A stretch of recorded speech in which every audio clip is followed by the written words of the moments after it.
Just one big joke. It's a fucked up world. Here we are in. I ain't going nowhere. What's up, everybody, and welcome back to the Reason Reborn. I'm here with my co-host Cardiacsumo, who I think I just almost killed. How are you doing, sir?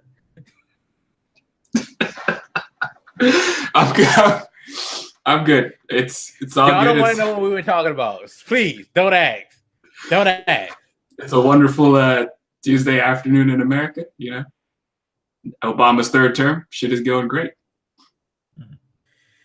If only that were reality. All right, let's just go into this because I'm an idiot. I'm a fucking idiot. I am a fucking idiot. All right. So now I can't even use that as a joke because it's just gonna make me laugh even more. Let's tone it down. So had a very interesting week with our president, or as some people like to call him, your president. Look, for better or worse, he kind of got the title. He's the president. He's the Brock Lesnar of politics. Yeah. You don't want him to have it, but god damn it, he still has it, and he's just doing whatever he wants with it, and it just fucking sucks. All right. So he shared his greatness with the rest of the world, though. That's a thing that happened. No. Actually, no, even Brock is a heel everywhere else because he's a heel in UFC too. So I guess the international community is UFC, and just nobody likes Brock Trump. So, I don't know. But anyway, Trump has had a very interesting week. The man who, when you tell there's no way you can make things worse than you already have, clearly knows how to tell you to hold his beer and proceed to show you what's what. Because this week has been batshit insane, and we just followed a week in which he basically put the country in a state of arrest with his Supreme Court judge pick and Kavanaugh.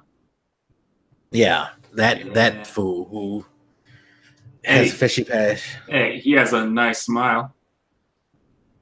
You need to chill. Sure, whatever. Hater. Fucking yeah, I definitely am. But so this week started kind of weird, as we start off with leading up to NATO, of course, and Trump goes to NATO, and during a breakfast, decides to go off on Germany. Don't know why, but he decided to go after Chancellor Merkel and talk about how Germany basically are slaves to Russia and how they're captive to Russia. That they're using Russian oil and they are paying Russia for this and all of that, and they can't sustain themselves without help from Russia, what have you. Just going on a tear about them, which of course is always ironic because what is our viewpoint on Trump is that he is captive. Putin. Captive. Yes, he's captive. Not what I said. Yeah, that too. He's taken he's blowing Putin. We'll get to the blowing part later because he's definitely proved to us that he loves to blow Putin. But he basically is just trying to build this whole narrative that Germany is just a tool. And then he, decided to go and further piss them off by telling everybody, you're not paying enough. We pay 4% where everybody else is paying 1%, which is not actually true, by the way, statistically speaking. The average for all countries is it's supposed to be 2.1. There are some countries that pay a little bit less. We pay slightly over that, but we don't pay that. I think we pay 2.8. I think I read. Don't quote me on that, but we're not paying the lion's share as he likes to make out and saying how we're just supporting NATO and we're just being sucked dry by these countries, and all of that. I found it very interesting how Trudeau came and he hit back with numbers himself. It just was a mess. But that was the biggest mess that he had this week because he can't start a week without finishing it strong. You know. But before you hop off, though, like, yeah, I was just about to ask you, what are your impressions of his whole performance at NATO? I mean, so many thoughts. First of all, I mean, we know why he went at Germany, because he doesn't like Merkel, like personally, and his personal relationships with world leaders are far more important to him than the relationships between the countries in general in our history. That's why he goes after Merkel. That's why he goes after Theresa May, Trudeau, who, you know, pretty much anyone who he doesn't like or has an issue with. That's why he goes after them. And conversely, that's why he's so in love with Putin, because he either feels like he has a good relationship with Putin or he wants one, right? It's for him, like, we all look at the way he acts for these countries and think it's really confusing. It's not confusing. It's because he's not basing the way he acts toward other countries and their leaders based on America's relationship with those countries and those leaders. He's basing them off of his own perceived relationship with those leaders. That's pretty much it. With, you know, with a little bit of a conspiracy theory and bullshit mixed in there. But when I see him do that, I'm not at all shocked, because I know he doesn't like them. And he's purely controlled by his emotions. So I'm not surprised he did that. He set the tone real early on that shit, because he started this. I mean, I think you said it at the beginning, at a breakfast at the start. Like, this wasn't some big official meeting. It was a breakfast where it's time for pleasantries, and he's already going off the fucking rails. Got everybody scared that he's gonna try to pull out of NATO, which, I mean, I guess you'll have to explain to me if that's even possible for him to do. But a lot of people were concerned that with all his talk at that breakfast and afterward that, you know, because it wasn't just Germany. He was going off on everybody, apparently. And they were concerned, like, is he getting ready to just, like, pull out? Is he going to show us how strong his pull-out game is? Because, like, what's going on here? So yeah, and I guess he probably can, quote unquote, pull out. Of course, I'm sure it's not just as simple as I'm leaving. Bye.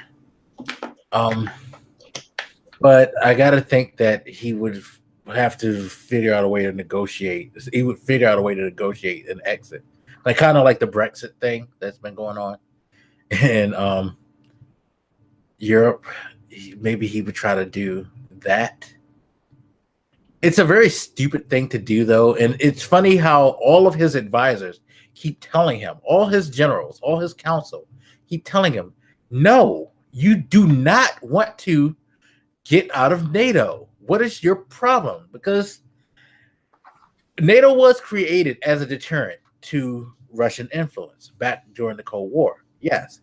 Now, while we're not in the Cold War anymore, and Russia is not as influential, Russia is pushing hard to get back to that position where they had a lot of influence in Europe and across the globe.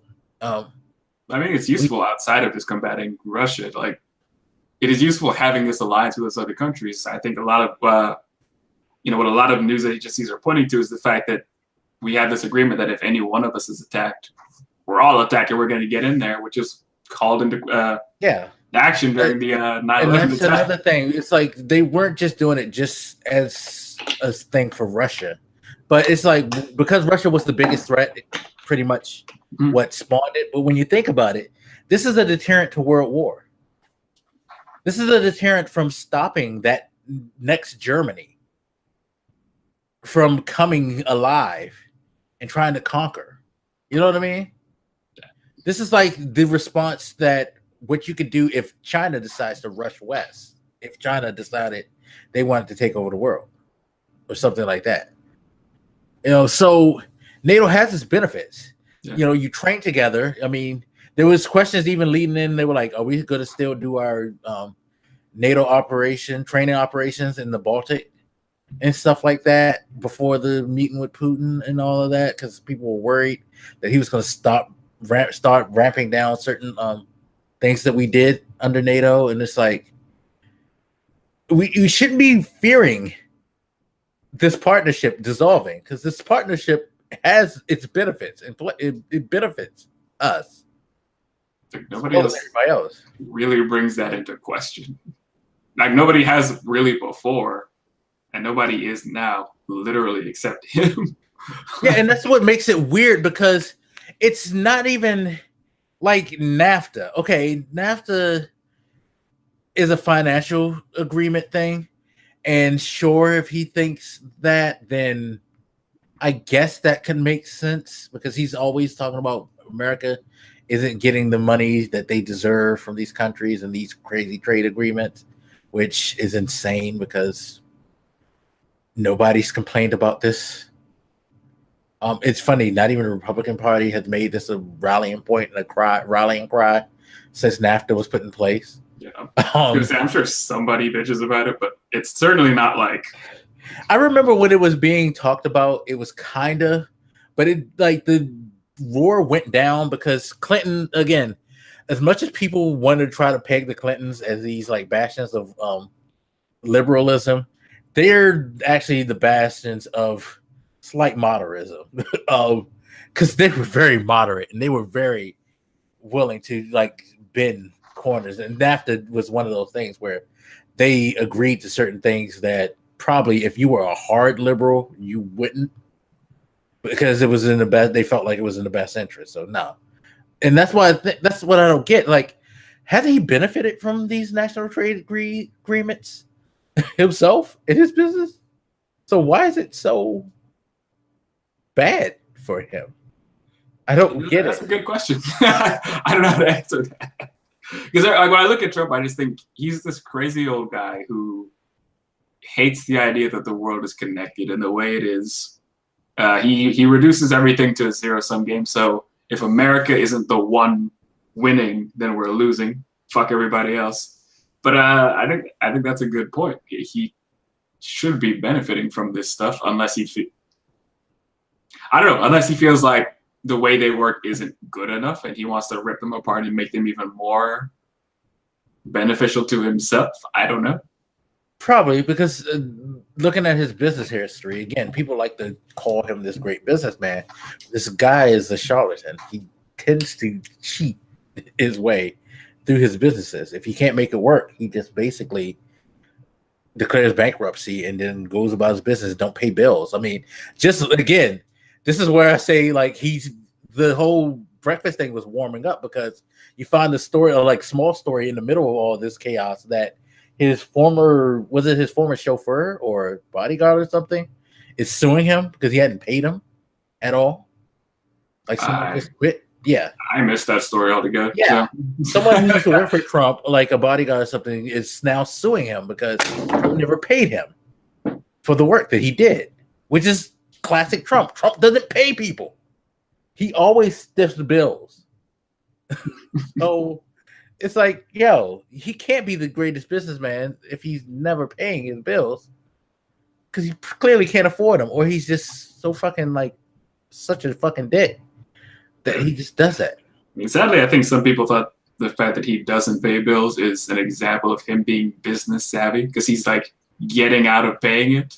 The type of attitude where if you saw it in a friend, you wouldn't be like, man, they're so clever the way they always forget their wallet when we go out to dinner. Like you would never praise it in any other context. No, somebody owed you money or was stiffing people. You wouldn't want to be around them because you know I'm going to end up not getting my money back and pay for everything. So, but I was a little. I'm not surprised, but I wasn't necessarily expecting him to go ape shit at breakfast. Like, I thought maybe, he'd have a bagel and, like, get his energy up before he lost it. I mean, Which, by the way, the fucking spin on that was hilarious. Did you hear the spin for this situation? What parts? I remember one thing that got my attention was, I think... the Kelly reactions. Yes. They said that he didn't get, like, a full breakfast or something, and that's why... He was upset. He's like, his face wasn't grimacing because he didn't like what he was hearing. He was upset that they only served like pastries and fruit and they were getting the full serve breakfast. And it's like, yeah, in the middle of the president's speech, he's just in there, damn it, I didn't get any bacon. Yeah, okay, sure. I mean, there's several examples of this, but sometimes the thing that offends me, I mean, there's a lot that offends me, but one of the things that offends me is just like how stupid they seem to think we are. Like, yeah. are you even gonna try with these lies? I mean, you could, I don't know, say Kelly had a bad day or the plane ride. I don't know. It's fucking something. All it takes is something simple and easy. Just like, oh, maybe he wasn't feeling well. Like, you don't even have to make the lie. Like, I can't answer for him. He may not have been feeling well. He may have been thinking of something. You'd have to ask Kelly and then let Kelly do the legwork on that if he wants to talk to the press. You don't have to come up with this stupid lie.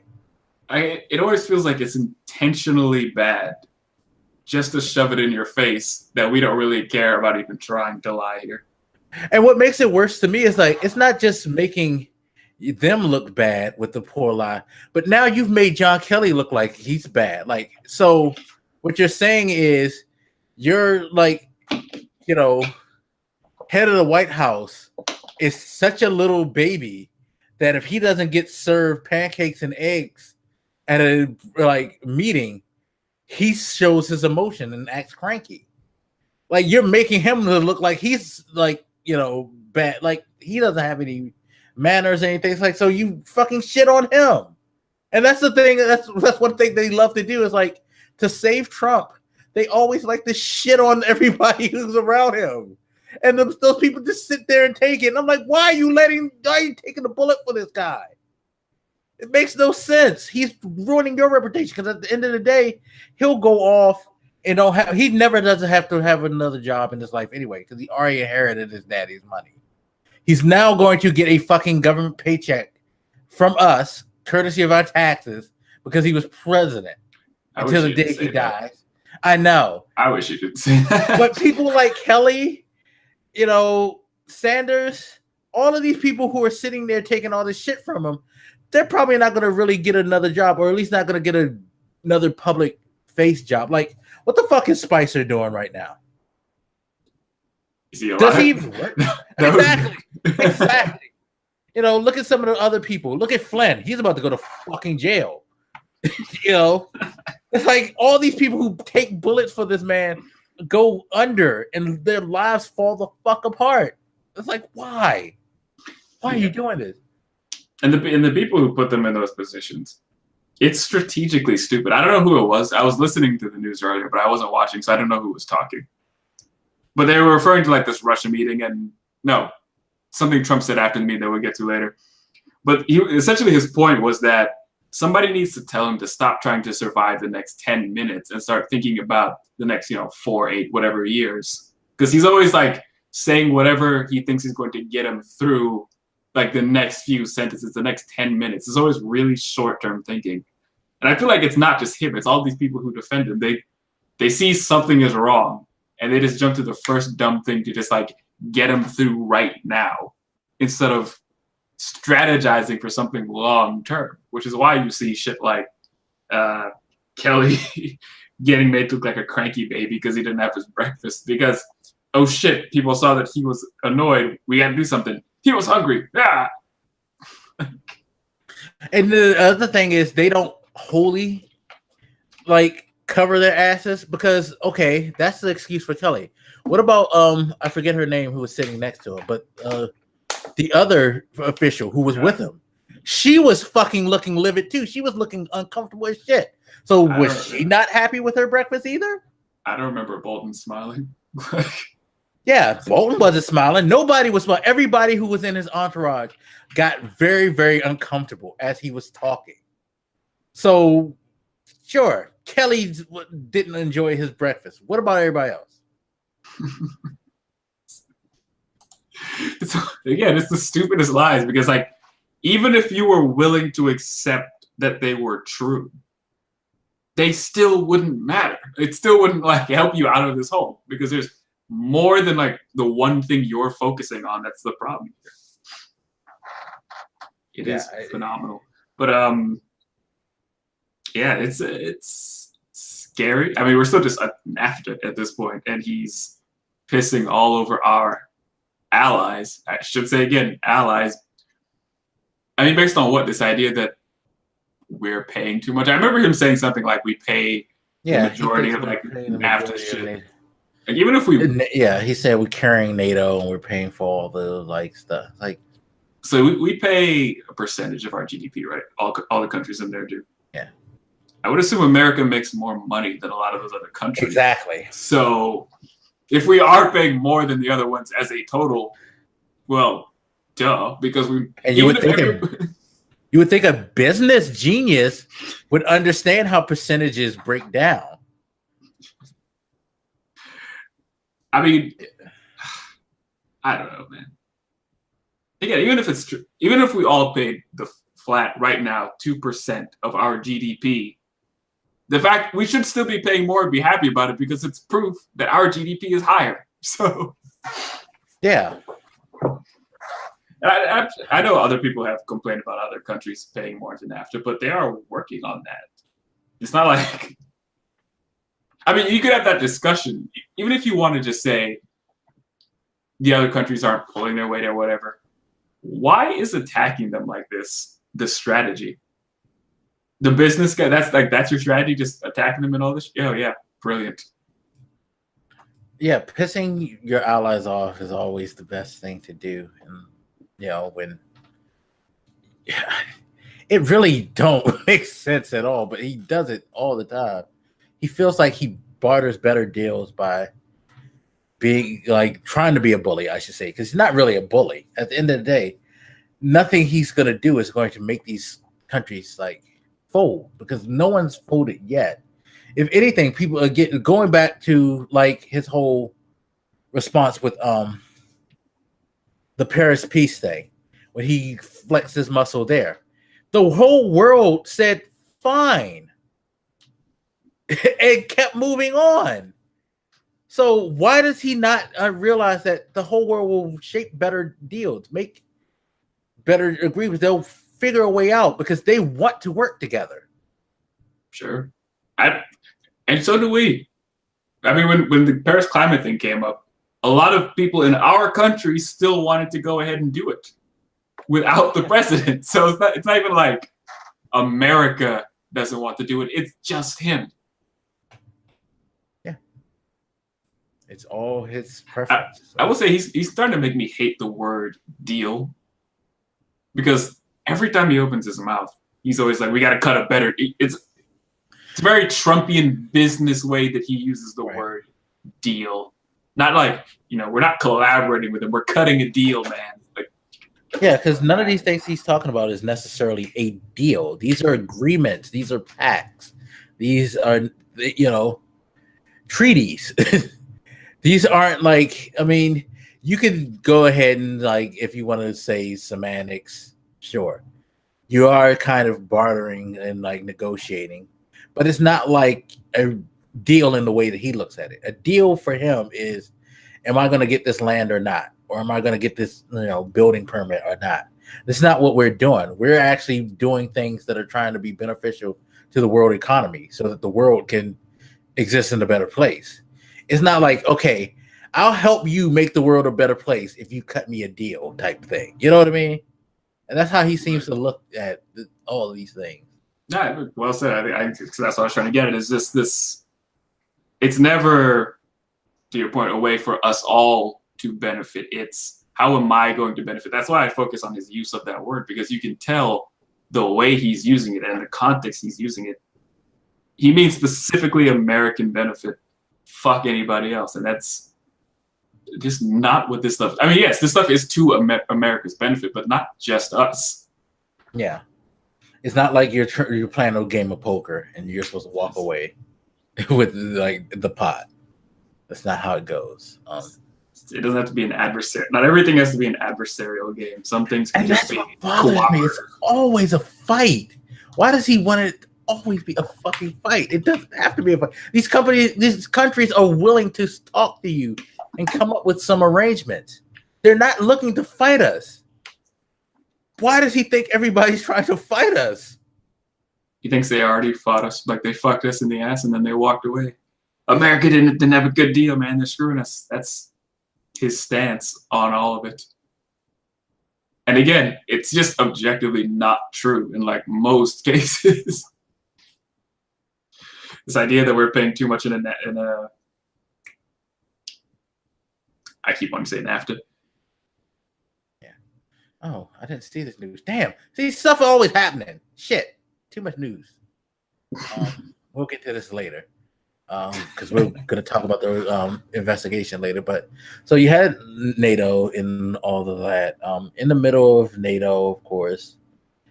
And I hate that when I go to CNN, they automatically start their video automatically. So that kind of do it. So what happened after NATO that he did? Now I'm lost. So I don't know if it was after, but when he was talking to Theresa May. The meeting in London, that was after NATO. Thank you. Okay. Yeah, that was the next thing on the agenda.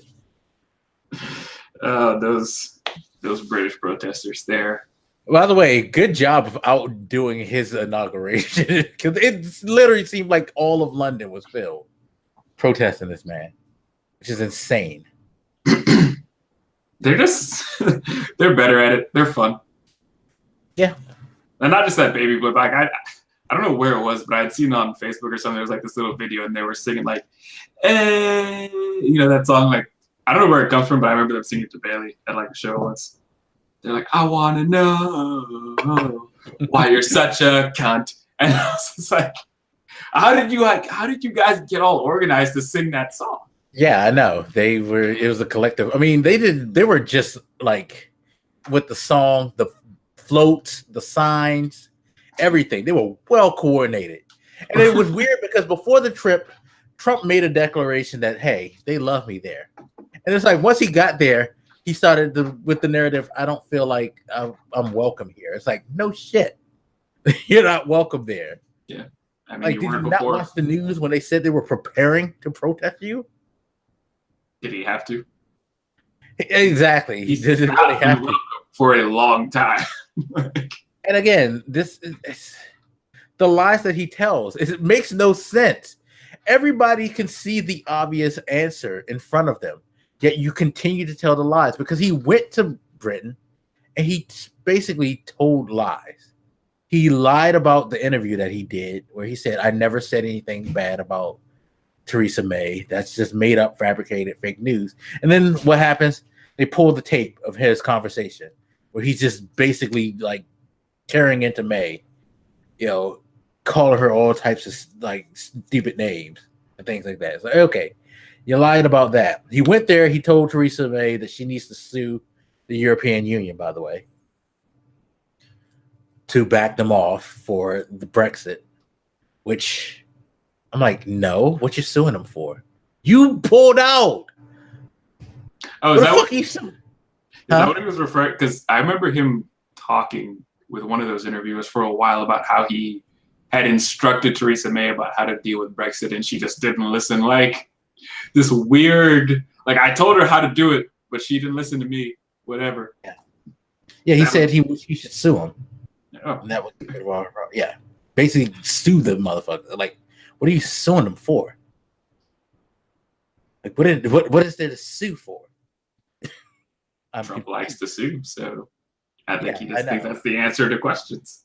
2 + 2 = sue that paper. Yeah, it's just like the dumbest thing because it doesn't always work for him. So why would you tell somebody that? Not like it was this foolproof plan that you came up with that you've always been successful at. So I mean, two things just on that Brexit thing. One, this idea of fucking with the EU. Pretty recently, he told no, it wasn't Trudeau. It was the French Prime Minister, Macron. He told him he should leave the EU too, like recently.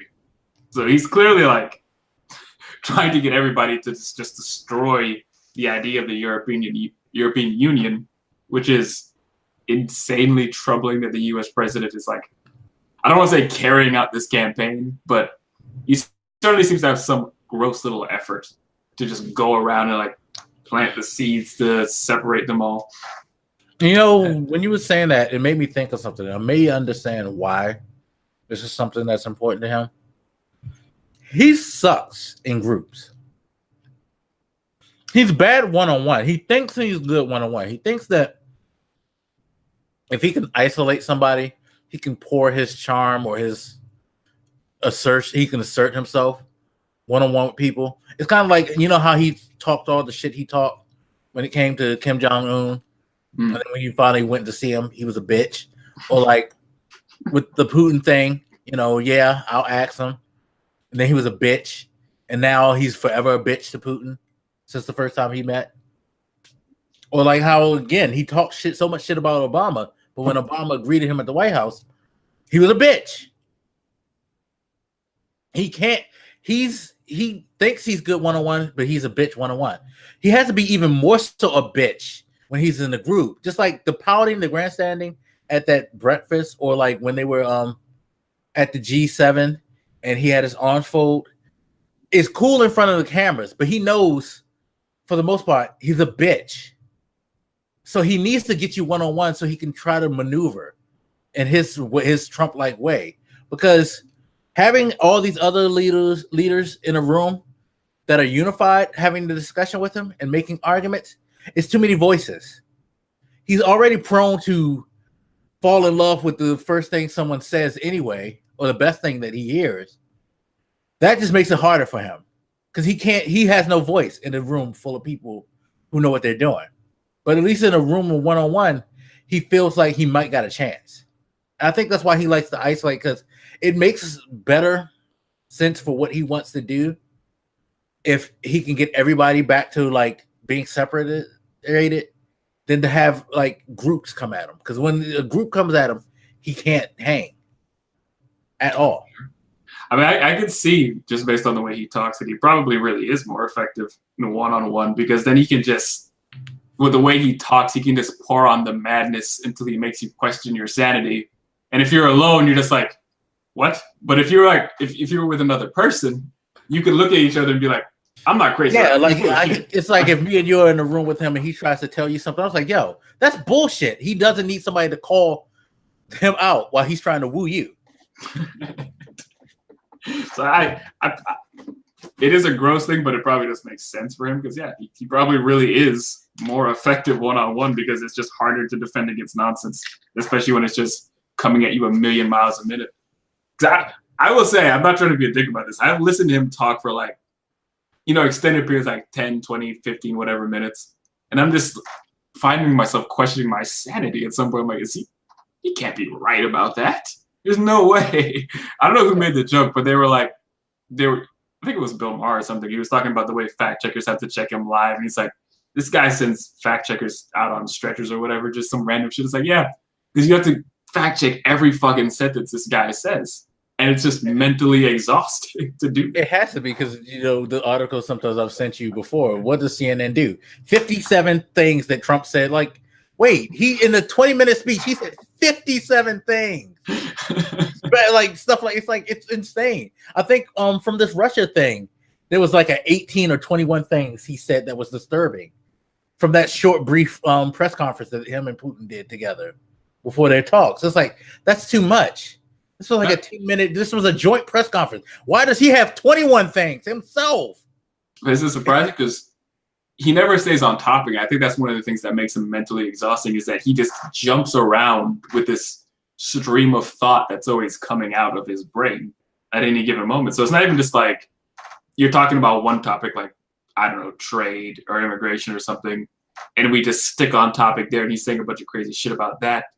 He just suddenly will jump to Obama, to Hillary, to servers, to, I don't know, these people love me, fake news. He just is all over the map in every conversation, which is probably part of the reason he's able to rack up those numbers because he doesn't talk about one thing at a time. Right. Which, again, I think is just more effective, one-on-one because it's easier for him to wear somebody down mentally like that. Yeah, no, because going back to the meeting with May, you look at it, she's so uncomfortable and she looks like, what do I say? I don't know what to say here. Like, okay. Everybody has this like kind of, okay. Yeah. And they just sit there because this guy's just like saying all this crazy stuff. Like, yeah. Really? So. And he is, but what do you say? He's a fucking psycho, and you can't like say that we should take him away in the white jacket because he's the president of America. Anybody else was talking like that, you'd be like, can we call the police? Can we get this man the help he needs?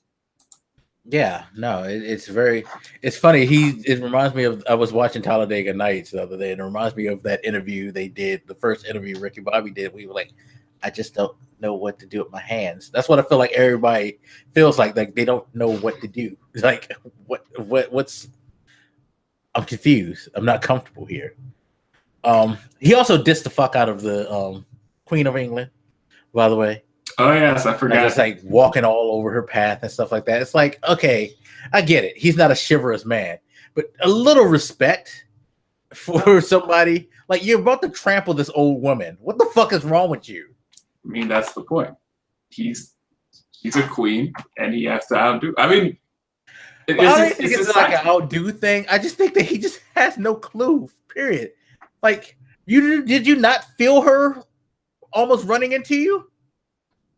I don't think he can help it. I think he has, even with an old lady, he has to be the guy. Like the same reason he's always like shaking hands and like pulling people in, or like on several occasions going out of his way to like stand in front of somebody in a picture. He can't help it. It's just who it's just who this fucker is. I've never seen an adult act like that, but it's just who he is as a person. Even with the queen. Yeah, it's like, I don't say queen as in like, oh, she has the crown, she deserves respect. I mean, like, even just with an old lady. Yeah, it's just common respect for people. Like, I'm not even talking about be chivalrous. I know or anything. I just like, yo, make sure she's okay. She's older, she can't walk as fast. You know this. Be respectful to her as a human being. I'm not even asking you to be like, chauvinistic. Just be a respectful human being. I think back to that image we all saw of him like getting onto Air Force One with his umbrella while his wife and kid are behind him, not with an umbrella.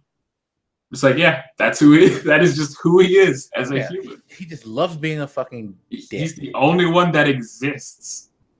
And he's lucky that we're not in the like era where everybody was a monarchy. Because that would start a fucking war. Somebody would like seriously have done something to him and started a war for him disrespecting the crown like that. He's very lucky because he would be on the chopping block. He did that with like one of Saudi royalty or something. I'm curious what would happen. Yeah, exactly. Where having the crown actually matters. I think that's why you don't recall him ever really meeting with any royalty from there. Oh my god! But yes, the second thing about that UK debacle. Recently, somebody in, I guess, Britain died from the poison. I don't know if we mentioned it on the last episode, but somebody died. No, we didn't. From why can I never remember the name of this fucking nerve agent? Yeah, I can't either, but it was a Cold War era agent that was very popularly used by Russia when they wanted to take out enemies. It was recently used to attack this former Russian agent or something, I believe, and this other lady died from it. I don't know if they determined whether it was from that same batch or. I think it was, because wasn't it his daughter? Wasn't it a former Russian? It wasn't it the guy's daughter or somebody related to him as well who got sick? But that was at the same time. It was him and his daughter. But then this is a different lady altogether. Yeah, this recent one was someone different. Yeah. I don't know if we determined why she got sick and died. If that was from the same batch and it contaminated something somehow, or I don't know. I don't know if we have the answer to that because I haven't been following it as closely. But no, I don't think they said. They were trying to figure out whether or not this was related or if this was just some other red. Because I think she did work somewhere in Russia.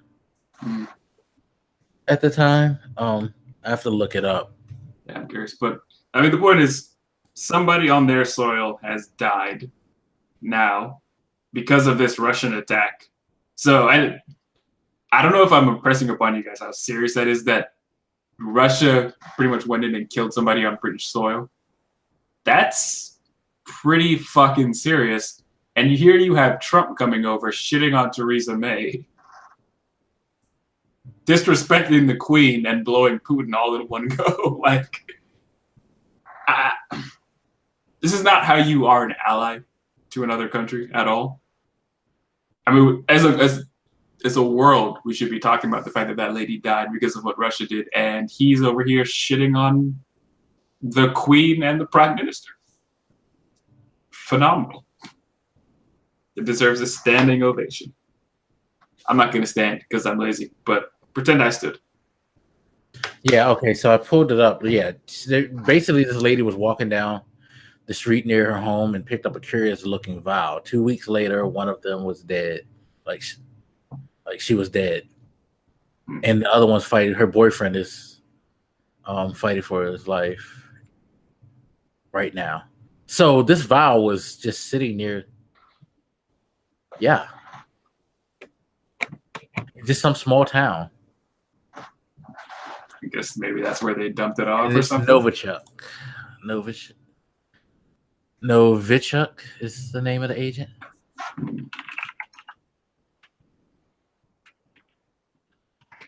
Yeah, so that's what it was. Jesus. They don't know how the vial got to there. So yeah, that's why they're trying to figure out, because they don't know why this vial was just randomly near her home. Well, So yeah. It's weird that we're gonna have to start telling kids not to touch random vials. And I wasn't saying that as a joke about that lady that died. I just mean, No, but it's serious. It's like, yeah. because it's now a serious danger of some kind, because Russia can do that and get away with it. And America, one of the powers that should be a check on Russia is like, got nothing to say about it. I don't know if anybody asked Trump about that. I'm sure somebody must have, but I don't recall him saying anything about it. A chance, because I remember in one of his press conferences, he's sitting there talking to a reporter, asking him, is he bald under his hat, and begging the man to take his hat off so he could see if he's bald. It's like, is this supposed to be some act of charm that you're doing? It's supposed to be an endearing moment that you're having? Why are you fucking with the guy, whether or not he's bald or not? The fuck are you doing? Like, random, but it goes back to your whole, he just is random as fuck when he speaks. Because what the fuck does that have to do with anything? Like, no, you're not being charming or clever or wry, however you want to put it. No, I'm not sure why you would give a fuck if he was. Yeah. And even if you, fuck it, let's say you did, and that's a legitimate interest. Not during the interview, right? Like, right. It's like, even when you're trying to be funny, you're a fucking dick. Why can't you not be a dick for one moment? I don't have any details on this, but didn't we up the ante on that trade shit with China? Yeah, we did. And then China came back and said, here's another couple of billion or 200 billion for your ass. You're welcome. I don't think we mentioned it on the last podcast. No, we didn't. And it was like in the back of my mind. It's so much shit that happens. Trade wars are easy to win. Yeah, no, they're not at all. That's why nobody has them, because they're not easy to win and they're not beneficial to anybody. That's why we haven't had a real trade war in God knows how long. Like, what is the last time you remember hearing about a trade war? Have you ever even heard of one in your lifetime until now? No. I mean, exactly. Maybe I wasn't paying enough attention. I don't know. And the only reason I have is because I lived during the end of the Cold War. And that is the only time where there was a lot of like terrorists flying around, because everybody was embargoing communist countries. That is it. Since then, the world's been chilling.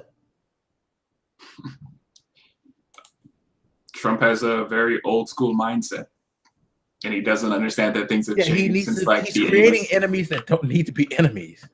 And the one fucking enemy that is clear and obvious, he's courting.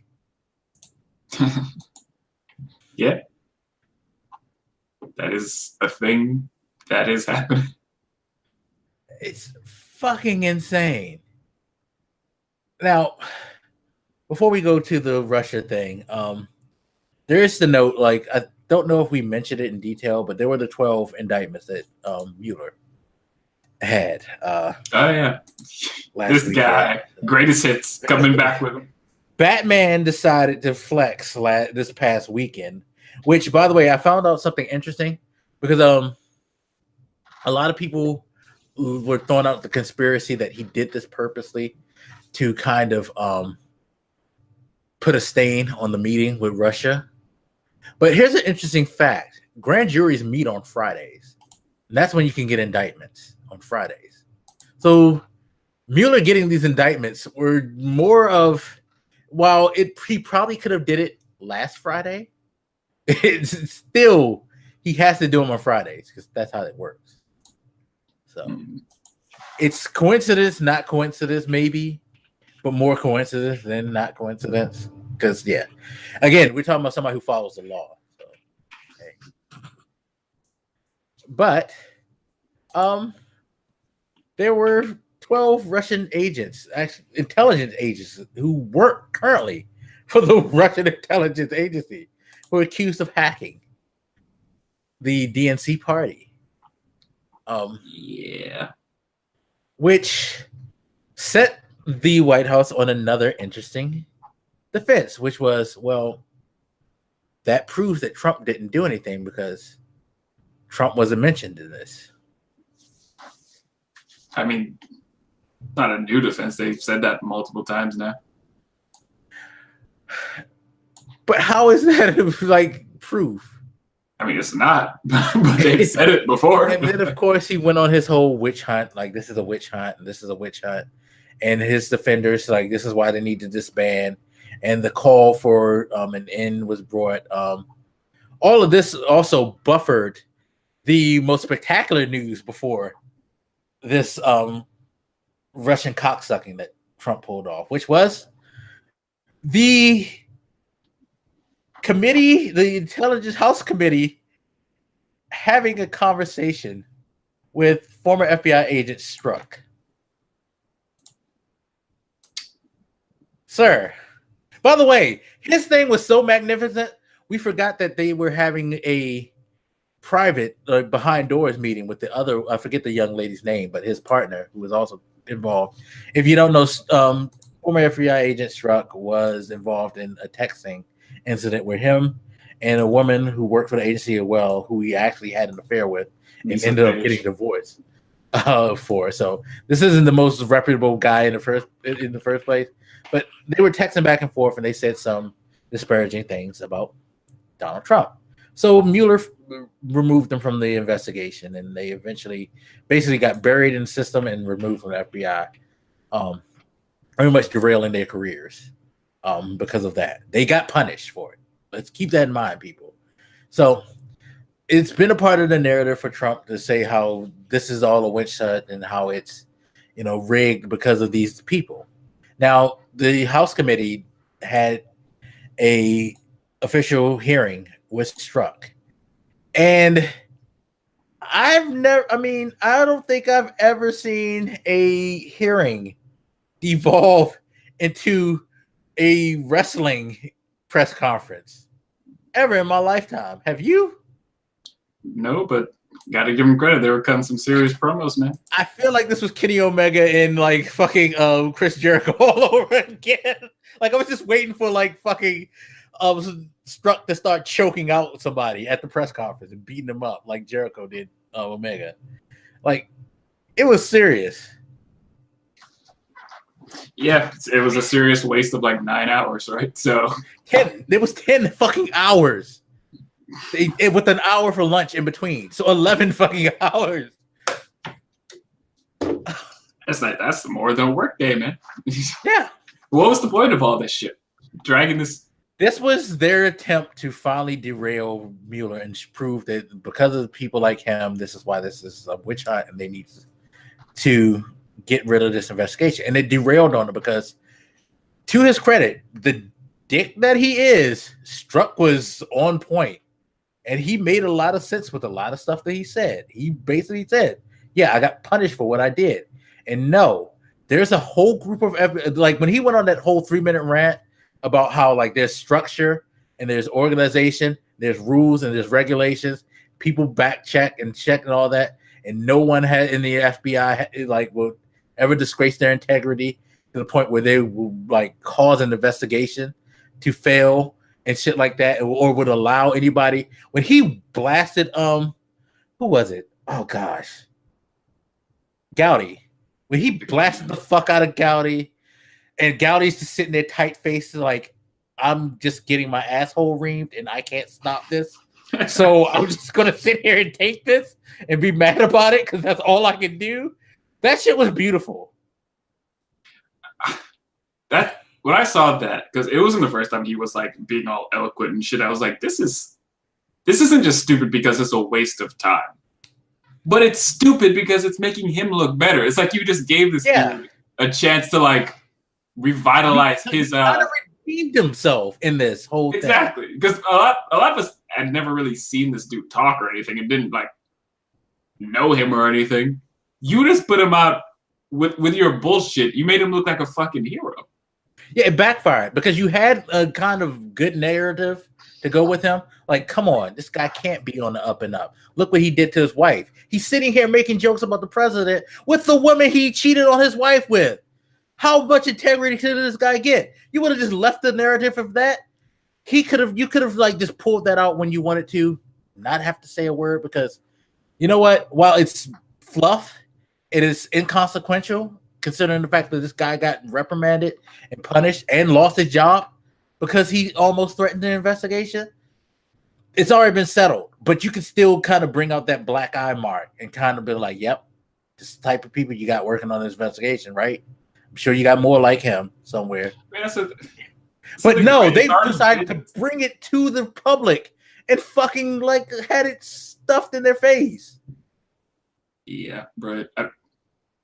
I think that's the main thing for me, though. It's like it's already been settled. This has been investigated already. You know, put aside the fact that he already was taken off that case. It was investigated to see if his bias, you know, if he took any actions based on this supposed bias, which again, I argue is pretty much just the stance of any sane person in this fucking country at this point. Yeah, no, because what they did was they was like, well, this sucks. I know, right? Gosh, wouldn't it be good if he wasn't here? Boom. And the sky is blue and fire is hot. Right. Fucking dumb. But like me, you had a discussion about this, and like I said, I understand why they got removed from the investigation because you don't want them to try to use this as a reason to stop this whole thing because you don't want to, like, God forbid he goes further than what he did. And like I said, they took the right steps because they didn't just fire him; they just removed him and they moved him to a different department. They didn't like to say, well, you can no longer work for the FBI. Like, just a lot of people seem to think that, but they actually weren't. They were actually sent to another department, which kind of is, in a way, you could argue firing because it pretty much put shade on his career where he was probably on the come up to be somebody important. Because it's funny, I was listening to a podcast, and what they said is very true. When you listen to this guy talk, he sounds like somebody you actually would want to be the FBI director. The way he's able to, like, you know, clarify himself in the way that he spoke about the FBI. Like, this guy is about business. He just fucked up. He just made a mistake. You know what I mean?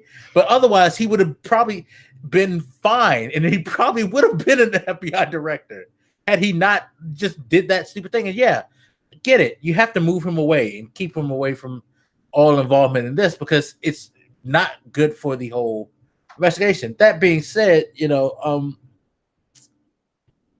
but even that, I feel like that argument gets pushed much further than it should be. Like, yes, it looks bad because he said that, and it was a bit unprofessional.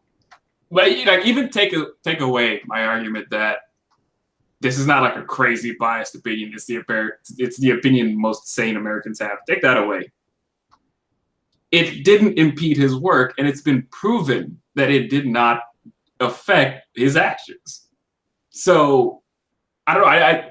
I take the point that it looks bad and all that stuff, but I feel like we're letting the people who want to derail this investigation push that story a lot further than it deserves to be pushed. Well, and the thing is, we now see that it can't be pushed any further. That's why I think them doing what they did kind of pushed it off the table, as far as I'm concerned. Because even then, when they were kind of pushing it, it wasn't like a big push item. Because again, this guy's been taken off the case. So it's been deflated. It would already been deflated. They were trying to puff it up more than it was. And people were just like, well, he's not there no more. It was more, to me, it ended up being more of, you keep trying to make this a thing when it's not a thing type of deal. Whereas now that we've had this whole hearing, not only did you realize and show the world that this thing that you tried to make it out definitely wasn't a thing, but it kind of brought to life like the thing that people have been saying about you is that why are you so desperate to protect this guy, the president? Why are you so scared of what he might find? You know, it brought more questions that hurt them than it helped them. Yeah, I thought I'm not gonna say like Gowdy was my favorite person on earth, but I when I watched him do that, I'm like, I have no respect for you at all as a man. Like, what are you doing? Because he was just throwing out questions like, well, is that the look that you had on your face when you cheated on your wife? And when you heard the senators go, oh, come on, it's like, yeah, come the fuck on. What the fuck does this have to do with what you're talking about? Like, that's when you. Who was that who said that shit? I don't know. Whoever it was, though, yeah. That shows you right there. They had no fucking point to this whole thing. Because once all you can do is take personal shots at someone, you clearly have no point in the argument. That's how I always look at arguments.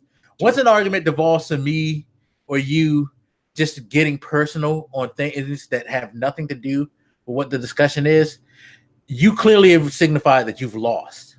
Yeah. Because you can't, all you're trying to do now is to just anger me to the point where I've already gotten you. So you could feel better about being debuffed. It was so disgusting when they did that. Like, no shame at all. And I'm sure people can defend that and say, well, he did shit on his wife. I'm like, fine, sure, it wasn't right, but two wrongs don't make a right, right? Like, yeah, exactly. Being a disgusting, petulant child is not the answer to him having cheated on his wife. Yeah, and had nothing to do with this investigation. Nothing at all. It was not relevant at all. Like, it happened.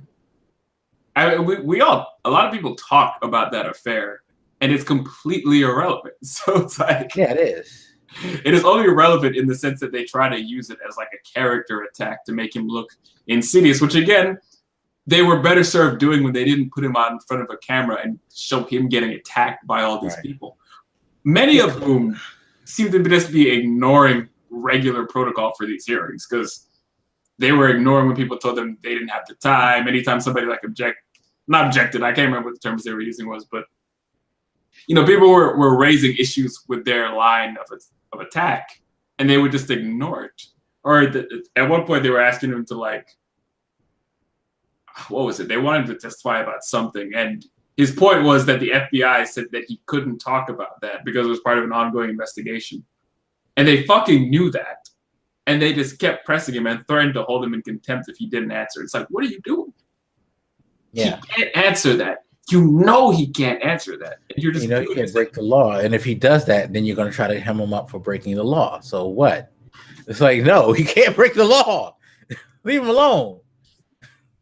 But I remember at one point, one person was like, if we have a problem with this policy, we should take it up with the FBI, not Mr. Strzok here, because he's not the one making these decisions. It's like just bullshit on deaf ears. Like, what was the point of this?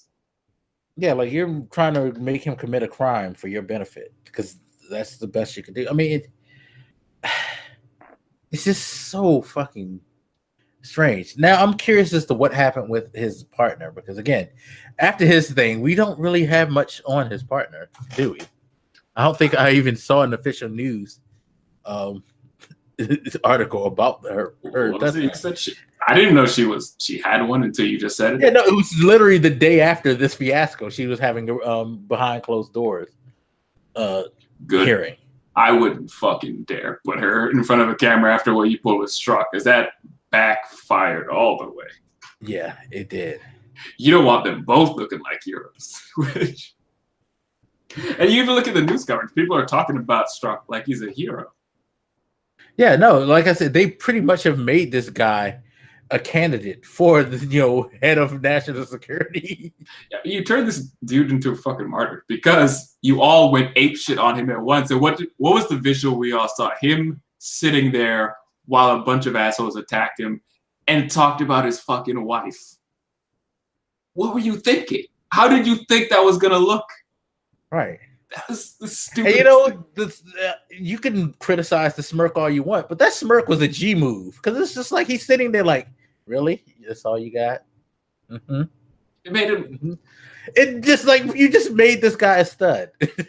He's a national hero to a lot of people now. Because here you are, you have this full line of people going apeshit on him, and he's just taking it in stride, calm as can be.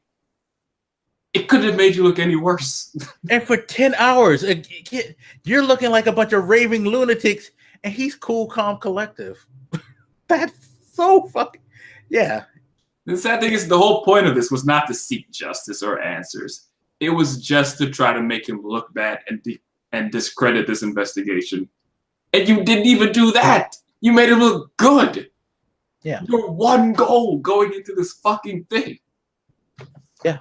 You pretty much helped, like, with pretty much they put themselves in a position where if they were to tear this investigation apart, the obvious bias has been casted, like, in public for you to see from that performance. So now they have to tread even lighter with the Mueller situation. And to your point, it does beg this question why they are so desperate to do this.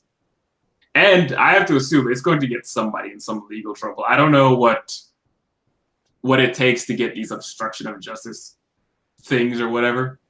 But at some point, this type of behavior has to be punishable. For fuck's sake.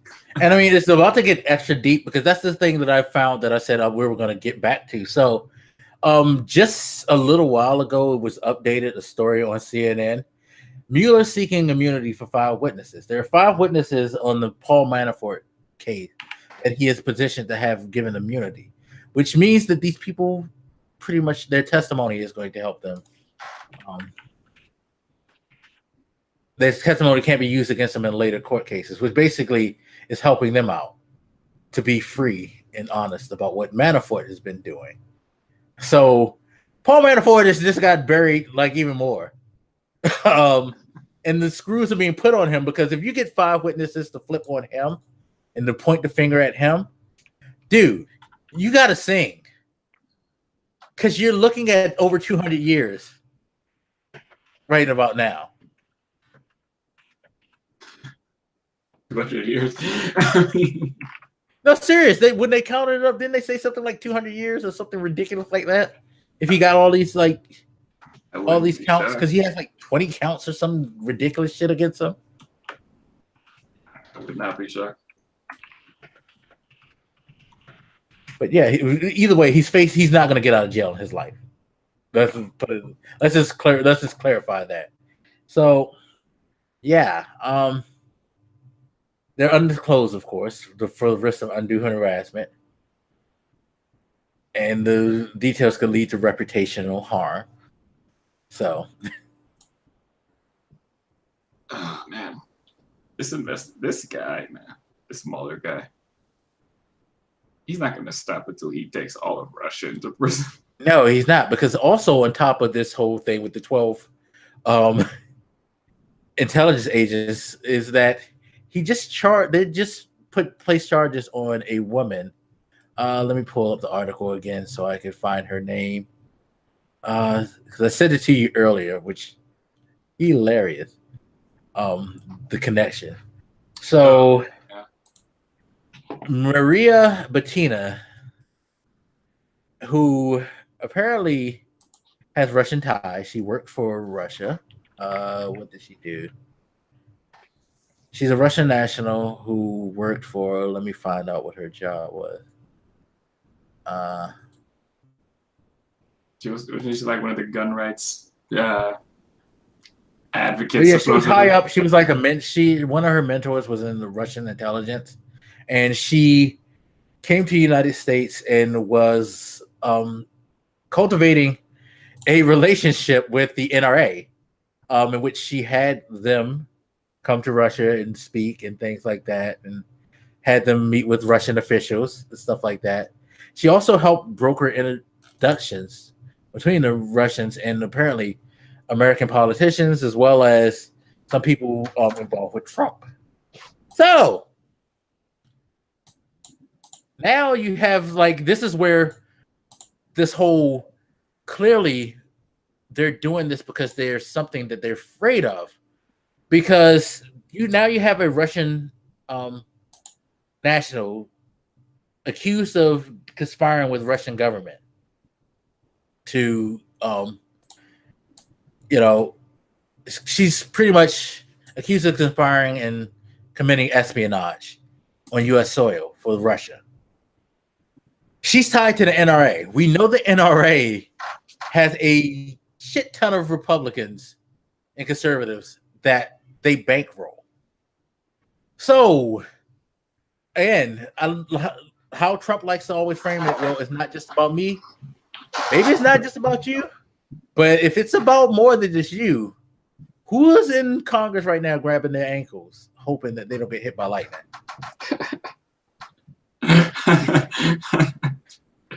Oh my gosh. Because if she does have some significant influence or something about her background, especially with the NRA, there's going to be a lot of like trouble. I mean, as much as we talk about, the digital influence peddling that they were doing, this is, I joke about it a little bit, but it's serious that she came in over to this country, decided to get cozy with the NRA because she knew that the NRA was, I think they donate the most money for this type of shit in general, overall. Yeah. They have a heavy, heavy influence on the Republican Party. And for that matter, voters, because a lot of them have sex with guns or whatever they do within their free time. So they knew in general that this was a good target because it was a good way to get into the Republican Party through them. That is some very concerning shit, which points out a vulnerability a lot of people have been talking about for years, is that the NRA has too much fucking influence on the Republican Party, on politics in general, I should say. We've been saying that for a long time because they have had too much influence, and clearly Russia knew that because they used it as a vulnerability. And I would like to say, I'm mad this woman is a redhead, because reds, Oh my God, you want to conspire with her? I mean, why she couldn't be like a blonde or something? Like, come on, man.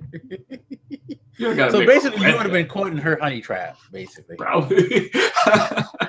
Good thing that you're not like in politics, because you would have got caught. I mean, man, this lady fucking with the country, making redheads look bad. There's just no shame in her game.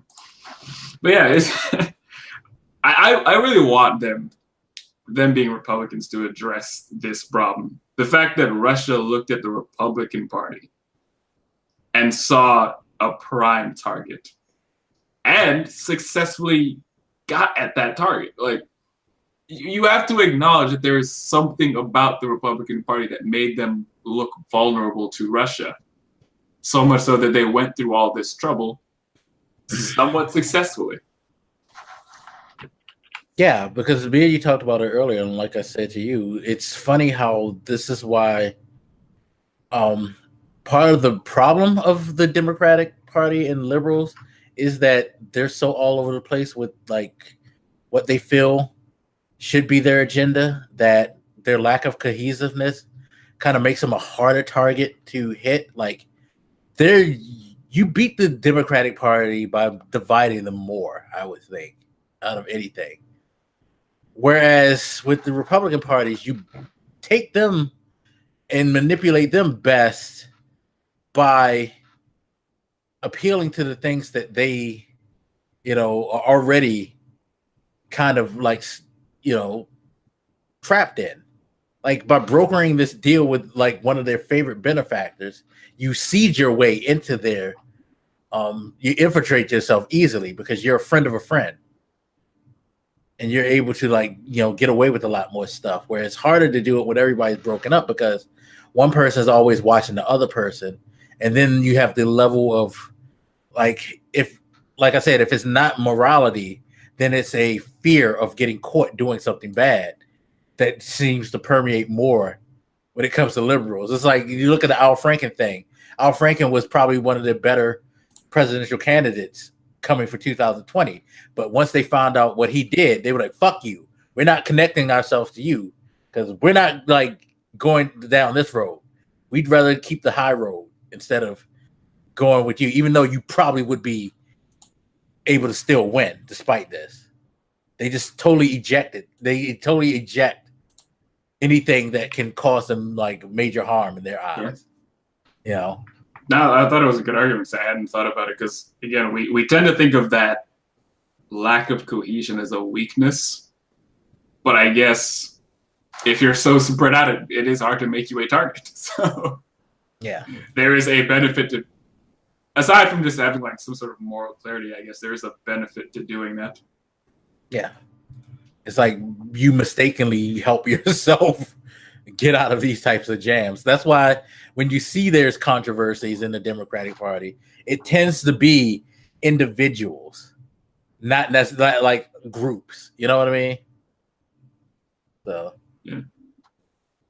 yeah, I need that recognition, and I need the ARA to fucking talk about this issue too, because like, come on, seriously, Russia was in your ass too? Come on, dog.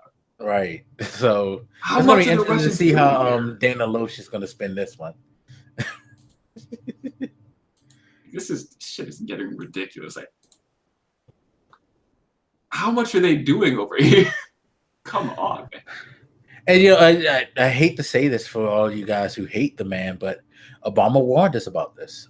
I think I had a discussion with you about this too, about how like when I used to work at the Spy Museum in DC, how they had this big presentation on cyber warfare and how they showed this, they looped the speech that Obama was giving, where he talked about we need to start really taking this serious because, you know, it's not just about what can happen, you know, domestically as far as terrorism on land, but we have to worry about the internet as well because we can be attacked by foreign entities and terrorists through there, and we're vulnerable. And it's like this whole mess that we're in now with the whole hacking of the DNC and all these other things is a prime example of what he was talking about. Like if we don't secure, because I sent you another article too that's it's not a like national thing, but it's starting to become one because they just found out here where I live at in Maryland that the election company, the consulting company that they use for elections and like polling was compromised by Russia. And the governor came out and gave a statement in Oslo. Yeah, they got a warning from the FBI. It's like, look at your shit. This company has been like targeted by Russia, and it seems like Russia has infiltrated them. And you come to find out, it's not just here, but not too long ago, Illinois even admitted that, yeah, we found out that shit too. And there's a couple of other states I think they mentioned that also said that they found that out because the FBI sent them a letter saying like, yeah, this is what we see in our investigation. So again, going back to Mueller, this thing ain't just about Trump. He's right. It's not just about him because it's finding so much shit that this ain't just an isolated, we just want Trump to win. They're fucking with our like government, period. Because like here now, I know what's going to be the argument for Maryland because we have a governor. There's a gubernatorial election this year. You know who runs our state, sir? No. A Republican. First Republican nominated as governor in a while, I think, in Maryland. Happened just a few years ago, 4 years ago. Right around the time where everybody was gearing up for the presidential election for 2016. So it's kind of weird and strange that they would. So you can make an argument like now people are going to make the argument like, well, there you have it. Because I think Illinois might have a Republican governor too. I have to check. I'm not sure. But it's clear that you can make the argument that Russia was seeding the presidential election plan by fucking with states first. Sure. Because now Larry Hogan is like trying to get out in front of this before people make it like, you know, a big deal about it, which he should be. Because you're a Republican governor who's already caught flat because you took money from Trump to begin with. Now you got this. Yeah. And he's facing a former NAACP leader who's like really liberal and is really popular in this area. So when I look at this, I'm just thinking it would probably have helped them if they would have like taken a firmer stand on this earlier on, instead of just siding with Trump. So, you know, some of them were like, there's no collusion, blah, blah, blah. They were so focused on defending Trump that they've left themselves vulnerable. Because now, if this thing continues on, we're going to be questioning Republican legitimacy overall. Yeah, and they have not put themselves on the high ground in this issue. Yeah, no, because it's not even like making the argument that of collusion now. It's the question of, were you actually put in office because the people believed you were the best choice? Was this a manufactured whole deal by Russia to put in the type of leadership they knew would cause the most havoc? Because it makes you look like, well, you're not even wanted. And now that we know that you're not even wanted, you can now go to the question, well, did you know that you weren't wanted and you went along with it? Because again, they've been making this whole no collusion, witch hunt thing, getting ramped up like in defense of like what they say is not there. That it's like, well, if that's not there, now you're screaming, you know, you're crying wolf, even though you're telling us that there's no wolf there. Yeah. So what's going on? You know what I mean? Like, what is really happening here? Like, did you do it? Did you not? Why aren't you so concerned about, like, why is your first thing when you hear Russians are being indicted? Well, at least it ain't Trump. That proves he's not. That's not what the issue. That's not even what the issue was. That's not what the issue is now with the states. But that's for your defense. This just proves that there's a witch hunt. No, it proves that this investigation is actually bringing results and finding out shit that we didn't know and helping this guy. You should be like looking at that instead of like, nope, Trump didn't do it.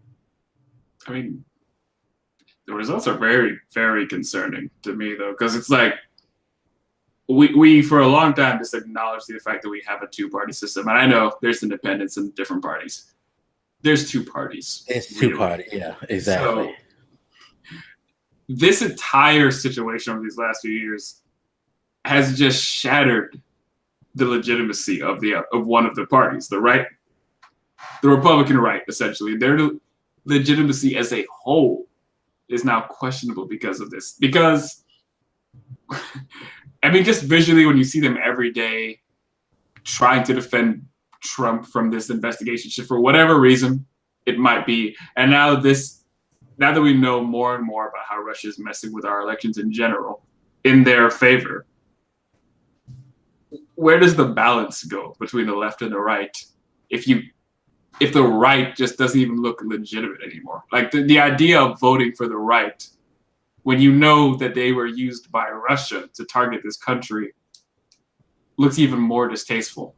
So it's like, I don't know, just for the balance of the country, it's really weird to think about. I certainly don't revel in the fact that we have this problem. I don't think we need America to be completely Democrat per se or anything, but it's like, what the fuck do you do here? Yeah, no, because like the arguments that they're making, it's bad that they're not coming out and they're not applauding that these things are getting exposed. They're kind of like demure when it comes to like, oh, we found out that they did hack into all of this stuff. It's like a shoulder shrug from them at best, when this is like, this is good. Like, we need to fix this because clearly we have issues with Russia trying to meddle, and we need to address this. And I guess part of it is because of the way the president's relationship, which I guess this is a good segue into the last of the madness, or at least that we know of now. Because I'm sure if I click on CNN right now, like 50 other goddamn articles have probably popped up. Because again, I just found the whole thing about the immunity thing not too long ago. Oh, that's a funny headline. They're showing headlines of newspaper around the world for the Putin thing. Okay, so after he shits on NATO, he basically treats the Queen of England like dirt and basically makes the British Prime Minister look like a bitch. Trump decides to take his tour to Russia to meet his boyfriend, Vladimir Putin, who he was advised not to have this meeting. Everybody told him you should not be meeting in person with this guy. This is wrong.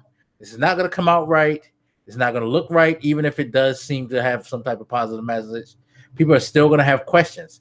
Well, not only did they still have questions because he kept the meeting, but it came out looking worse than it could have before, that we could have imagined it would have before.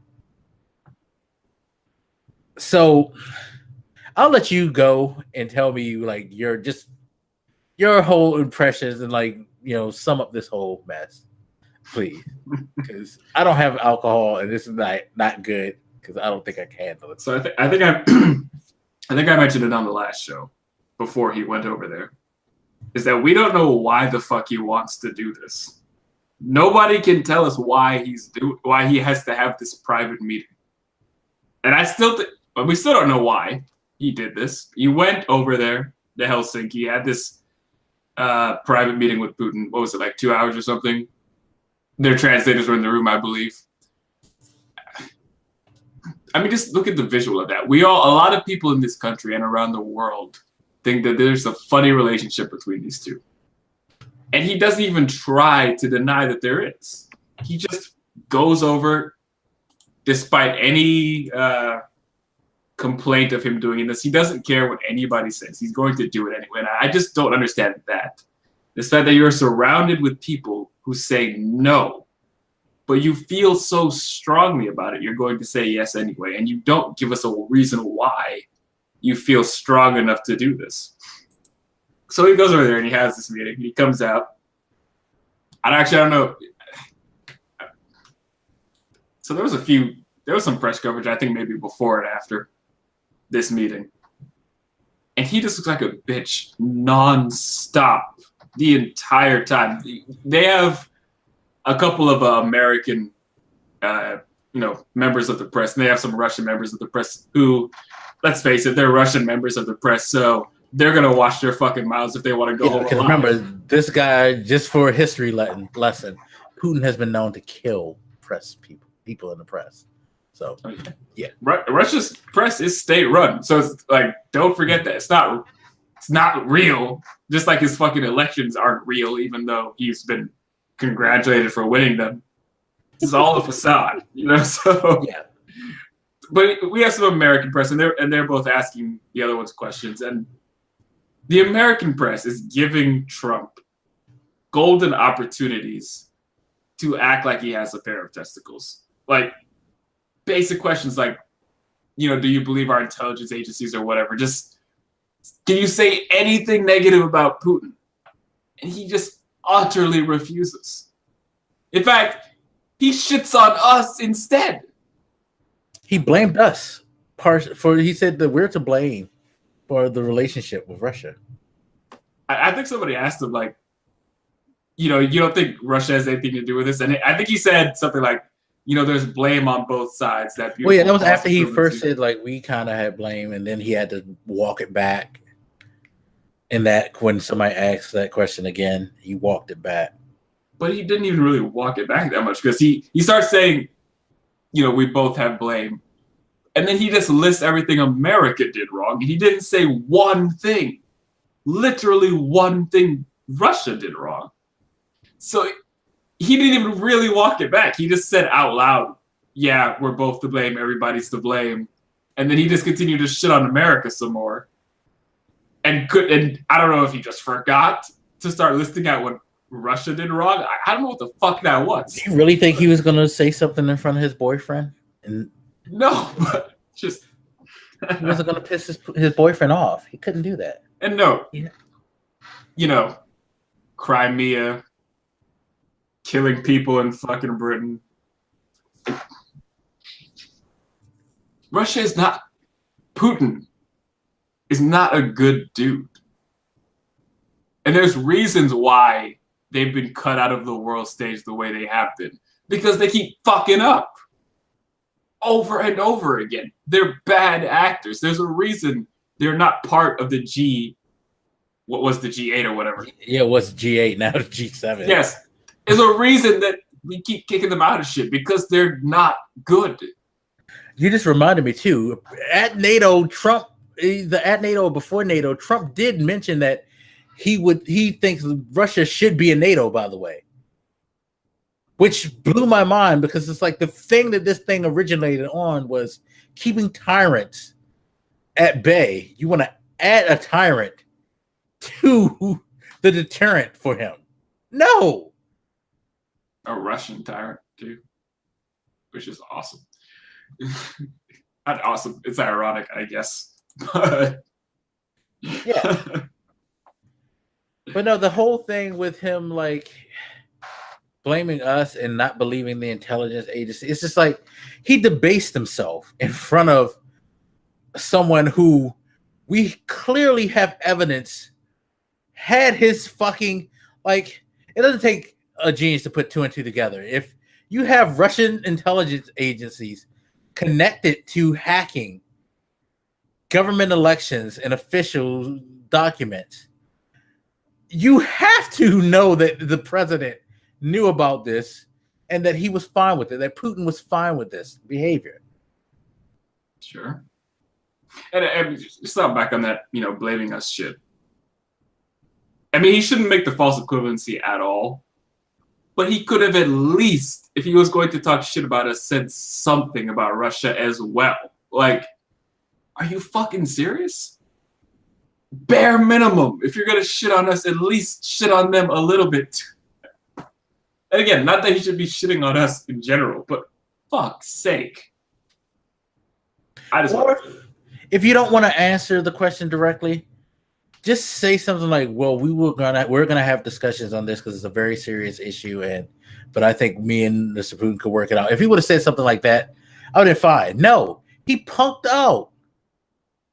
He basically was an abused woman standing in front of it was like an abused wife or husband standing in front of their abuser, trying to mollify the situation by trying to make them look better than what they are and trying not to, evoke their ire.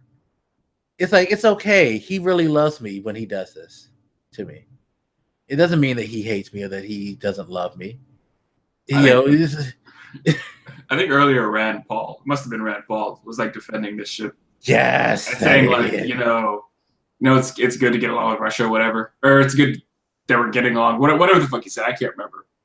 And I remember thinking of that exact analogy with the abused woman in the relationship. Saying that it's nice that Trump is getting along with Russia is like saying that it's nice that the husband and the wife aren't fighting when the husband beats the wife. Yeah. I mean, yeah, they're not arguing right now. But that doesn't mean no, but behind closed doors, he's doing vile things to him. Yes. One of them, the reason they're not arguing is because one of them is in a position of power and the other one isn't. Yeah, it is fearful of upsetting that person. Yes, that is the reason. And Trump's whole thing with Putin is that he really tries to please this guy, because someone made a mention about how you first saw it when he did the Miss Universe or Miss America pageant, where he said that he never met Putin before, but he really likes to and he really wishes to be friends with him. This was before he was a president. He's always had this fascination about Putin. He's always been the captivated woman that have seen this guy, this dreamy guy that he really wanted to be with. And now that he's with him, he's locked in the horrible relationship. Like, he's still trying to convince himself he still loves this person. And this person is who he wants to be with. Even though this person is smacking the shit out of him every chance he can. And then making him go out and tell the world it's fine. Don't mind the black eye. Yeah. It's coming to me. You know, like, gee, okay. Thanks. I just don't understand. And I find it. Go ahead. Me? I was just gonna say I don't understand why. I mean, our press was pretty much just handing him opportunities to be a man on a silver platter, and he just turned them all down. The fucker is standing right there. Say anything at all. Oh my God. And this goes back to my whole, his illusion of 101 is when I work my magic, because he can only work his magic if he can manipulate you. But when he meets somebody who's not easily manipulated and is assertive, he backs the fuck down. And Putin, he can be charmed, but he's way too assertive for Trump's liking. Trump can't handle that. He's too strong-willed for him. And Trump demurs every time he's in his presence. It's like the whole, well, I'll ask him the question, but all I can do is just ask him if there was anything. And then he says, yeah, I asked him, and I believed him. What else do you want me to do? All I can do is ask. Like, no. That's not all you can do. You're the president of the fucking United States. First of all, that's not all you can do. You don't have to ask. We know. Yeah. You don't have to ask him shit. We know already. That aside, one of my favorite moments of this entire thing, it must have been one of our reporters. They asked Putin, did you want Trump to win, and did you act to help him? And Putin just said yes. Unbelievable. In front of the world, he was asked by our press if he wanted Trump to win and if he, did whatever with our elections. And he said fucking yes. I couldn't believe this dude is bold. This dude is bold. And Trump just stood there when he said yes. I don't make sense of that. Make sense of that particular. I can't. There's no reason to make sense of it at all, because again, we made the joke about the blowjob thing. It was more than a blowjob. He fucking let that man violate him in ways that no one could imagine. He let him do whatever he wanted with him. And he took it all with a yes, sir. I mean, I don't mean to harp on it, but when Putin said fucking yes, I did twice, I can't think of many other moments where I felt that embarrassed as an American. I didn't say that he was involved in Russia. I just said I wanted him to win. Sure, we know that's the thing. And more ways, but he clearly has admitted that, yeah, this is who I wanted as my leader. He said things about how he would prefer Trump before, and how what was one of the comments that they say? Trump is his favorite, was one of the headlines from there. He said, yeah, Trump's one of my favorite people, or he's my favorite choice, or something like that. In America, it's like, yeah, no, he knew he wanted this man, this buffoon, to be in charge, this easily manipulated child to run this country. And it's working because this guy is so pushing the agenda for why we need to give Russia this big seat. Like, he literally said Russia was a competitor in the world, as it was an equal competitor to the United States.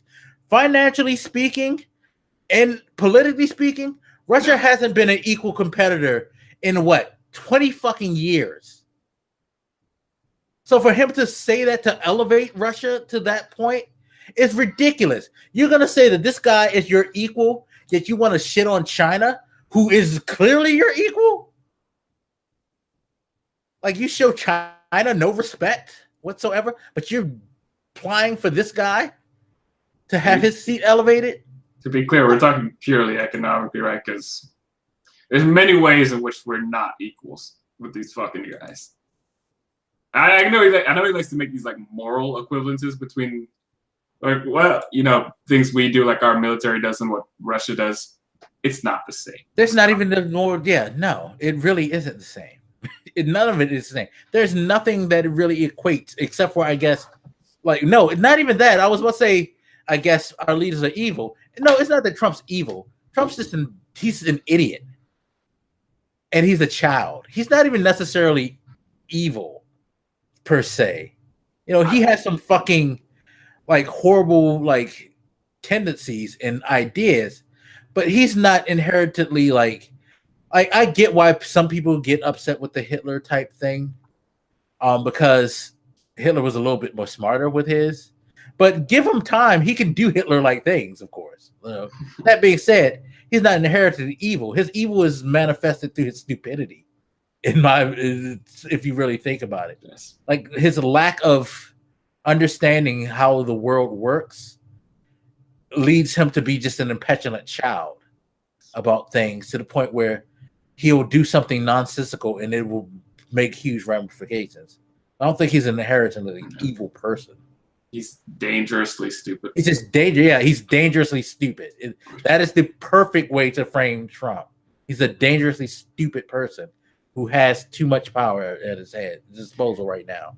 So I don't think I've ever used that adjective anywhere else. Like, I think I just, until Trump, like, I've never thought to combine those words that way. Right. No.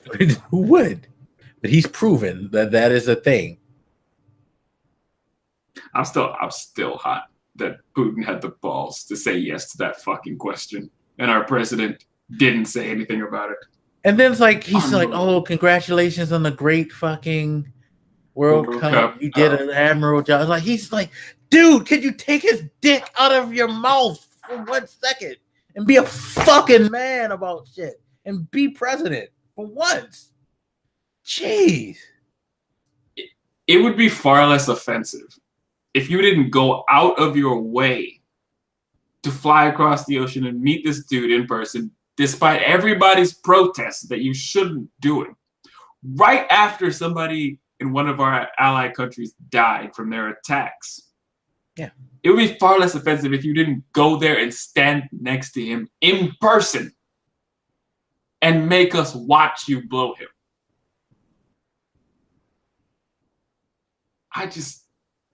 I remember somebody, I was mostly listening to news, I wasn't watching, but somebody was like making the point that he was surprised or something by the news coverage of this. Didn't understand why even Republicans were going after him. Like, how do you not understand why this was a problem? You cannot be that stupid. There's no way. It's not physically possible. Speaking of the Republicans going after him, that kind of pissed me off too, because I hate that this is the moment where you all of a sudden decide, whoa, we got to speak out about this guy. Because it's not like this is new. His whole relationship with Putin and the way that he addresses things when it comes to Russia, it's not like it all of a sudden came out of nowhere. He's been like this his entire, even before he became president.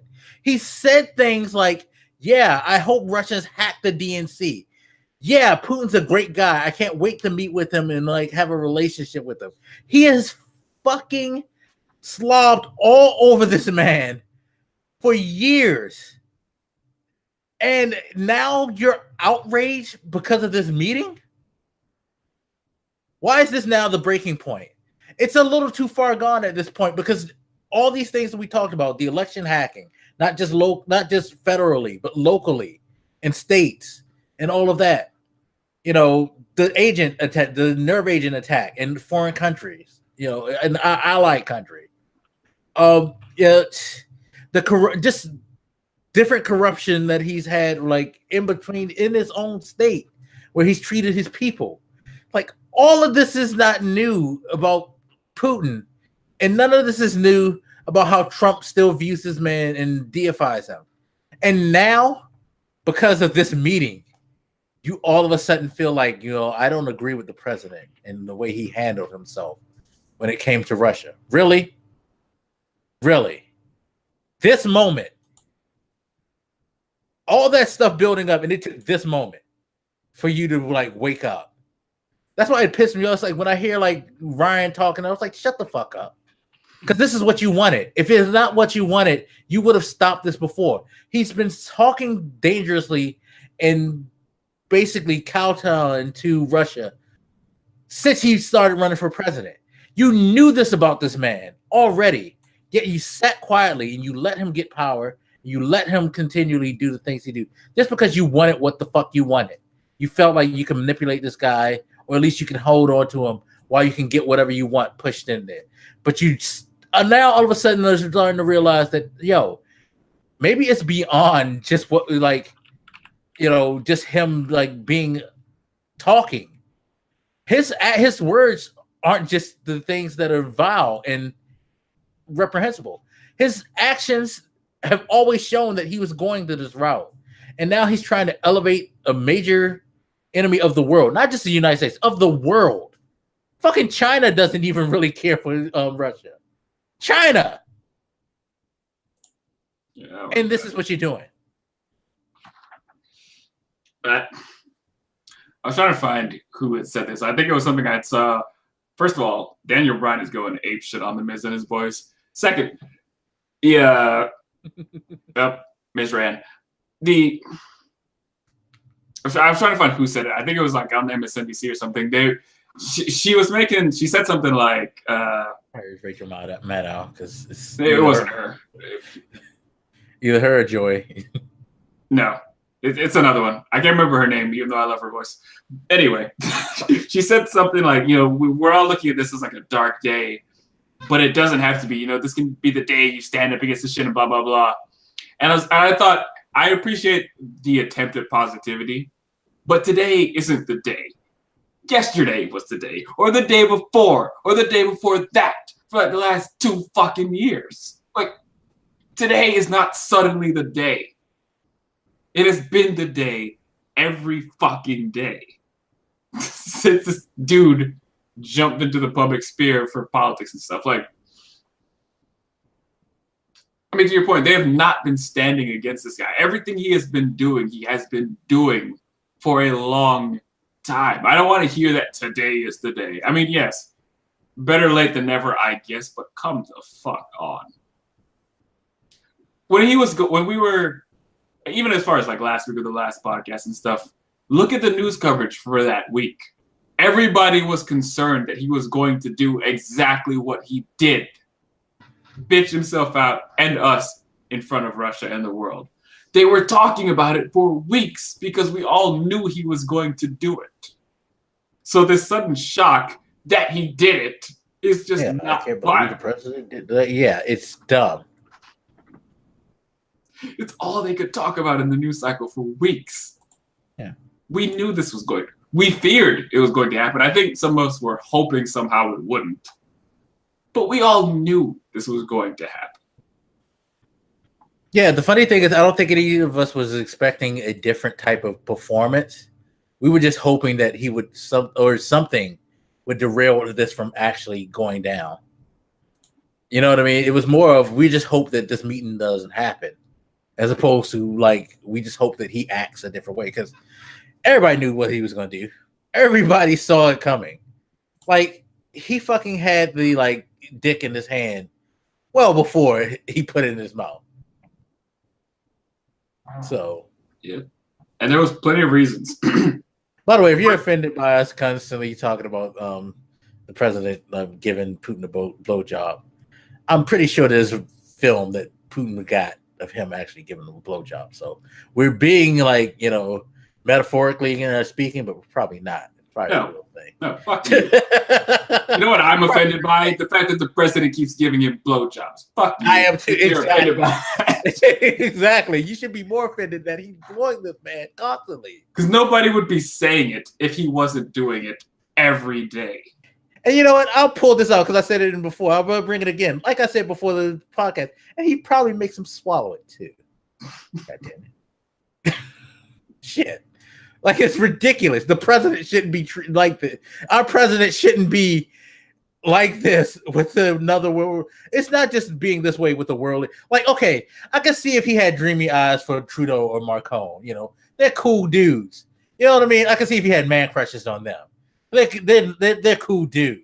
But he fucking picks the biggest villain in the world to fucking admire and to debase himself to.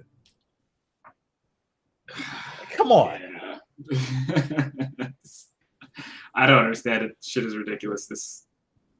It's incredibly upsetting as an American to sit there and watch your president blow Putin. And I sent you the link in the chat to all the world headline papers. This is the thing that makes it even worse. You now have the entire world fucking sitting here on their front pages, basically saying President of the United States just blew off the president of Russia, and we don't mean in the right way. Yes.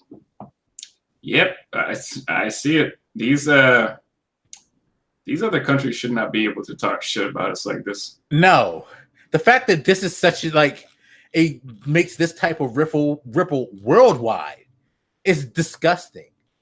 This should not be what the United States should be in world news for. When you got fucking Finland giving soccer scores to the shit. Trump 0, Putin 1. Come on. This is how as an American can you not be embarrassed and disgusted by this? Yeah, and that's the thing. All these people who feel like the whole MAGA crowd, the people who are supposed to be the most patriotic, how do you defend this? Tell me how you defend this. If you so bleed red, white, and blue, please tell me how do you defend this shit.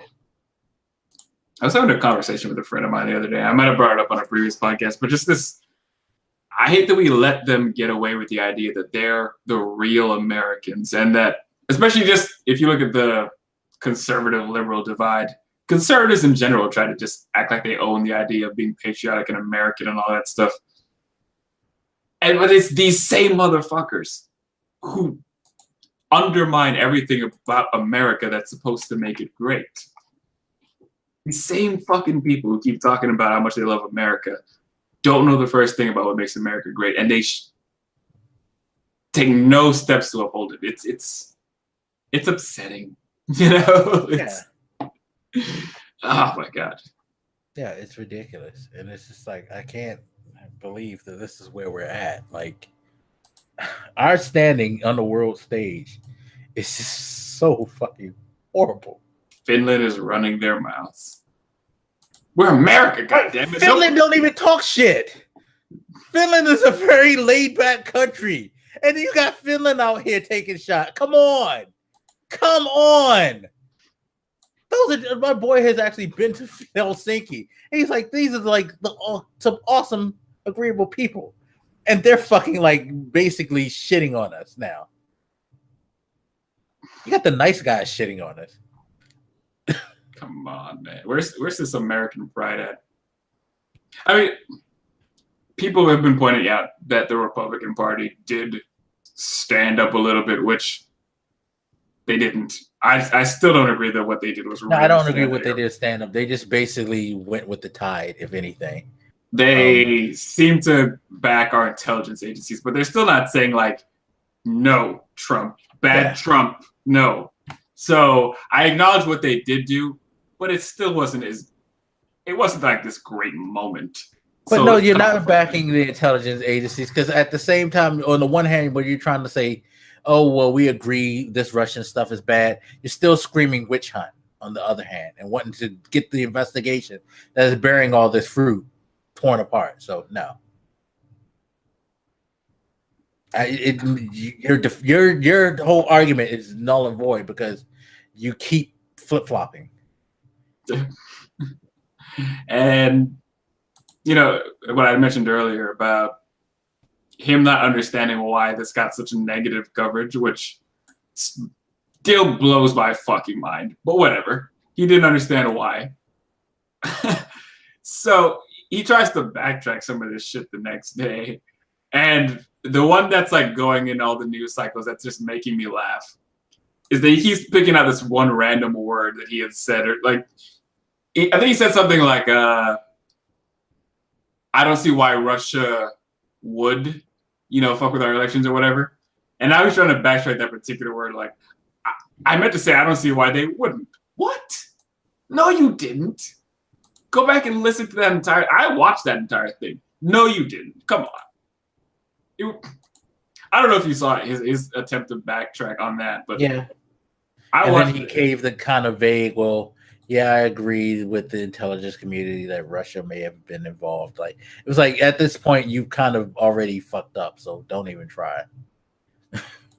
Shit drove me crazy. Yo, like, watch that entire fucking thing. There's no way to buy anything he just said because I watched that thing in full, so I remember like the lines he was pointing to, and I'm like, no, I remember what you said. You cannot fucking try to make me think that I'm that crazy. I watched you say it yesterday, bruh. It's on camera, and it's not even old. It was less than 24 hours ago. I remember. I'm not crazy. Maybe I'm crazy. That's what it is. It's trying to make me think I'm crazy. Like you said, though, he makes you think that something's wrong with you because his lies pile up and go all over the place. It's like, wait, I thought I just heard you say that. Did I hear this? Like, I couldn't have made this up. Come on.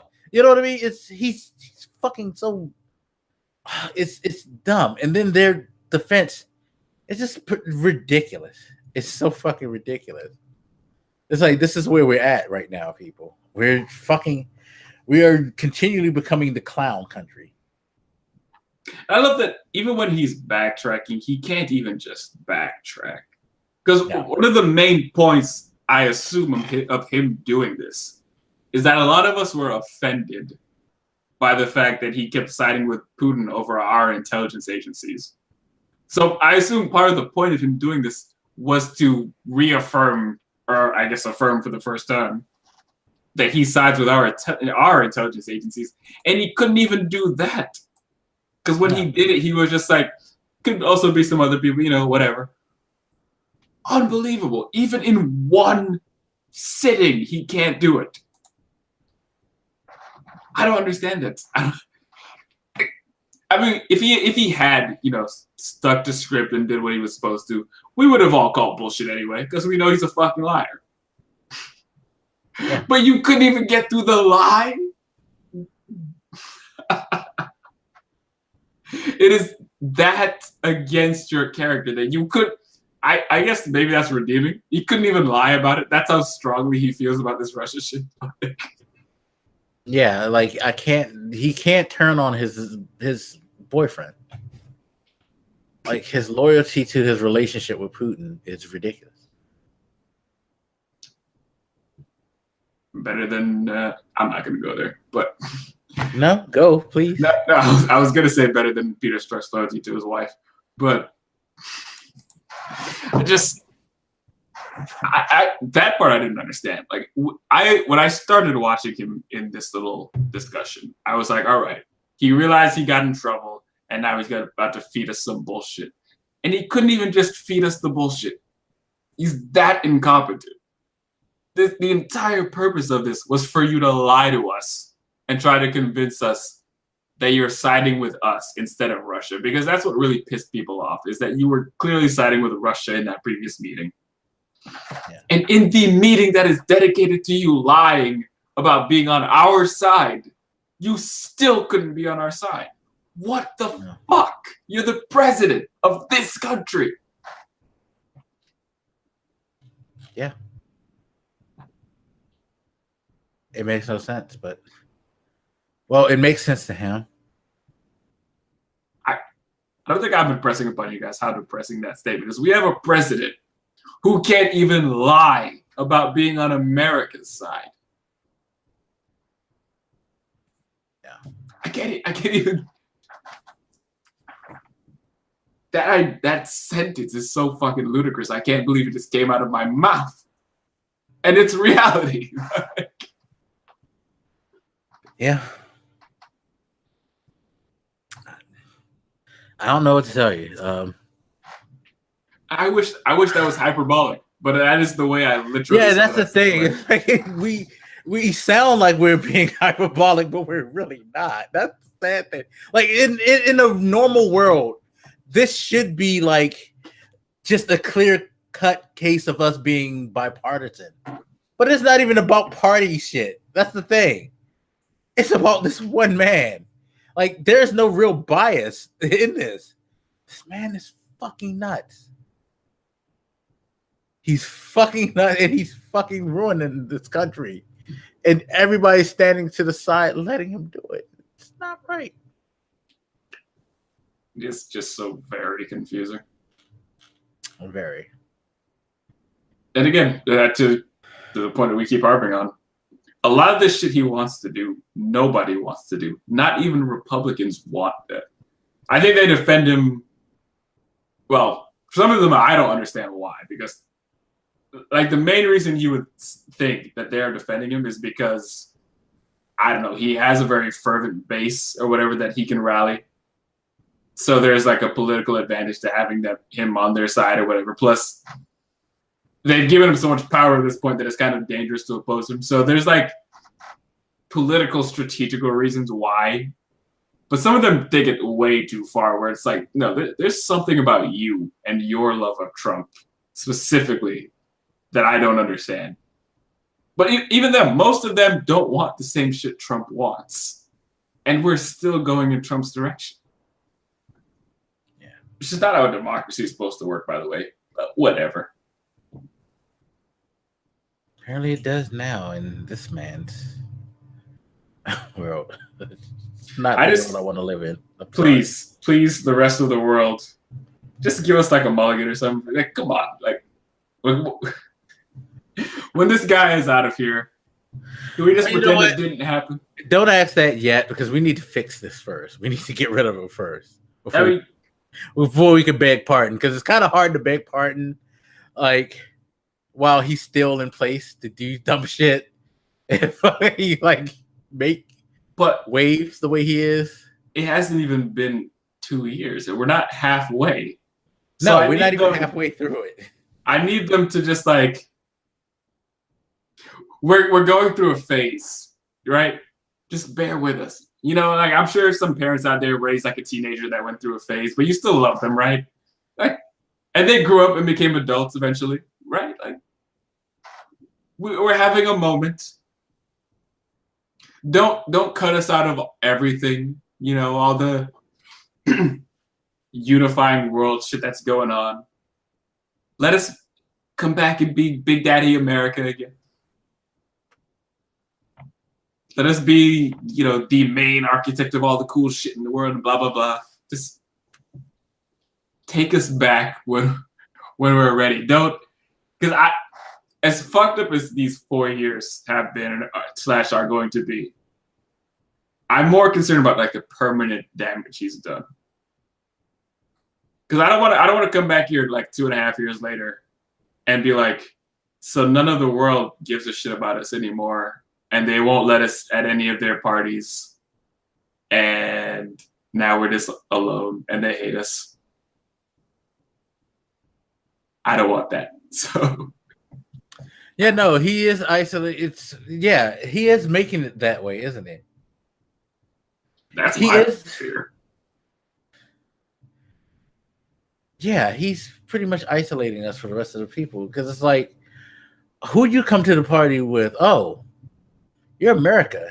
Y'all are the ones who used to hang with him.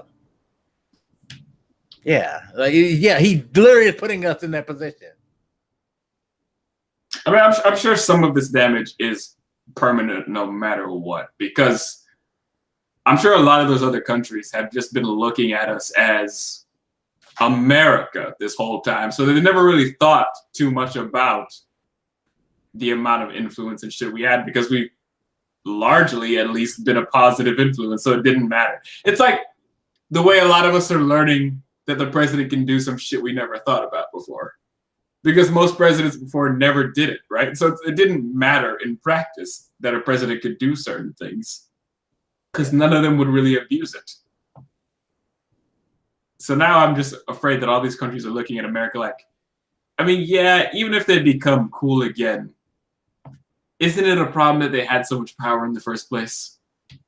That is my bait. You just made this point that I've always kind of thought of. It's like, because America's never.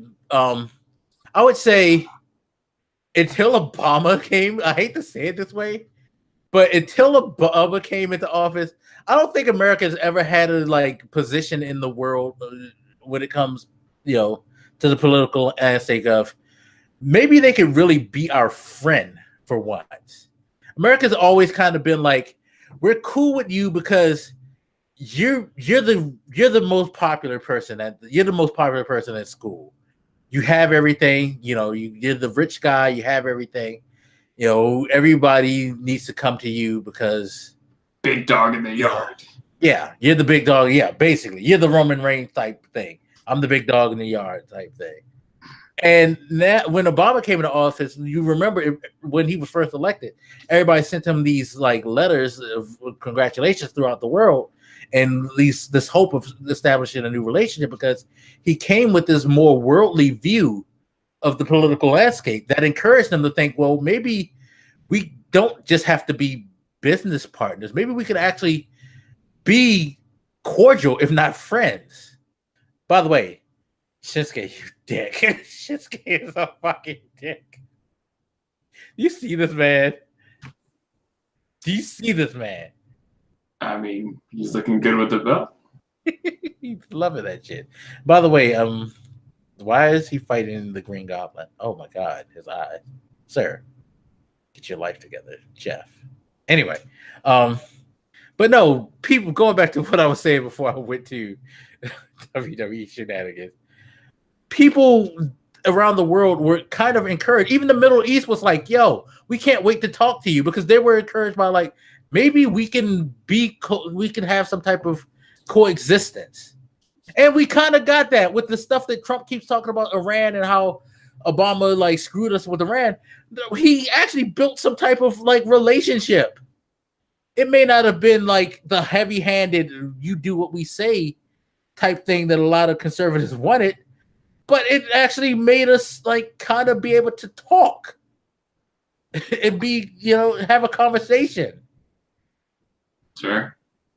And now it's we're the laughing stock. We went from being the big dog in the yard to being all of a sudden just totally not taken serious anymore. And he defanged us in the worldscape. Because again, Paris Peace Treaty, nobody batted an eye when the United States left. The whole NATO talk, everybody stood up to him and railed back at him when he kept talking that shit. G7, they all ganged up on him. It's nobody's fucking backing down because they don't look at, and I guess maybe that's where he can quote unquote blame Obama, because Obama's decided the best way to handle things is not hitting them with the stick, and not just showing them the carrot. We're actually going to share the carrot and sit the stick aside, because we don't need to do that anymore. And now he wants to try to bring the stick back into the element. It's no, we're in a position now where the stick don't work no more, bro. Fuck that. We all want to share the carrot. You need to get on board. Not that it should have worked before. I certainly would argue that we should be using the stick. I think sometimes we probably should have to in certain cases, but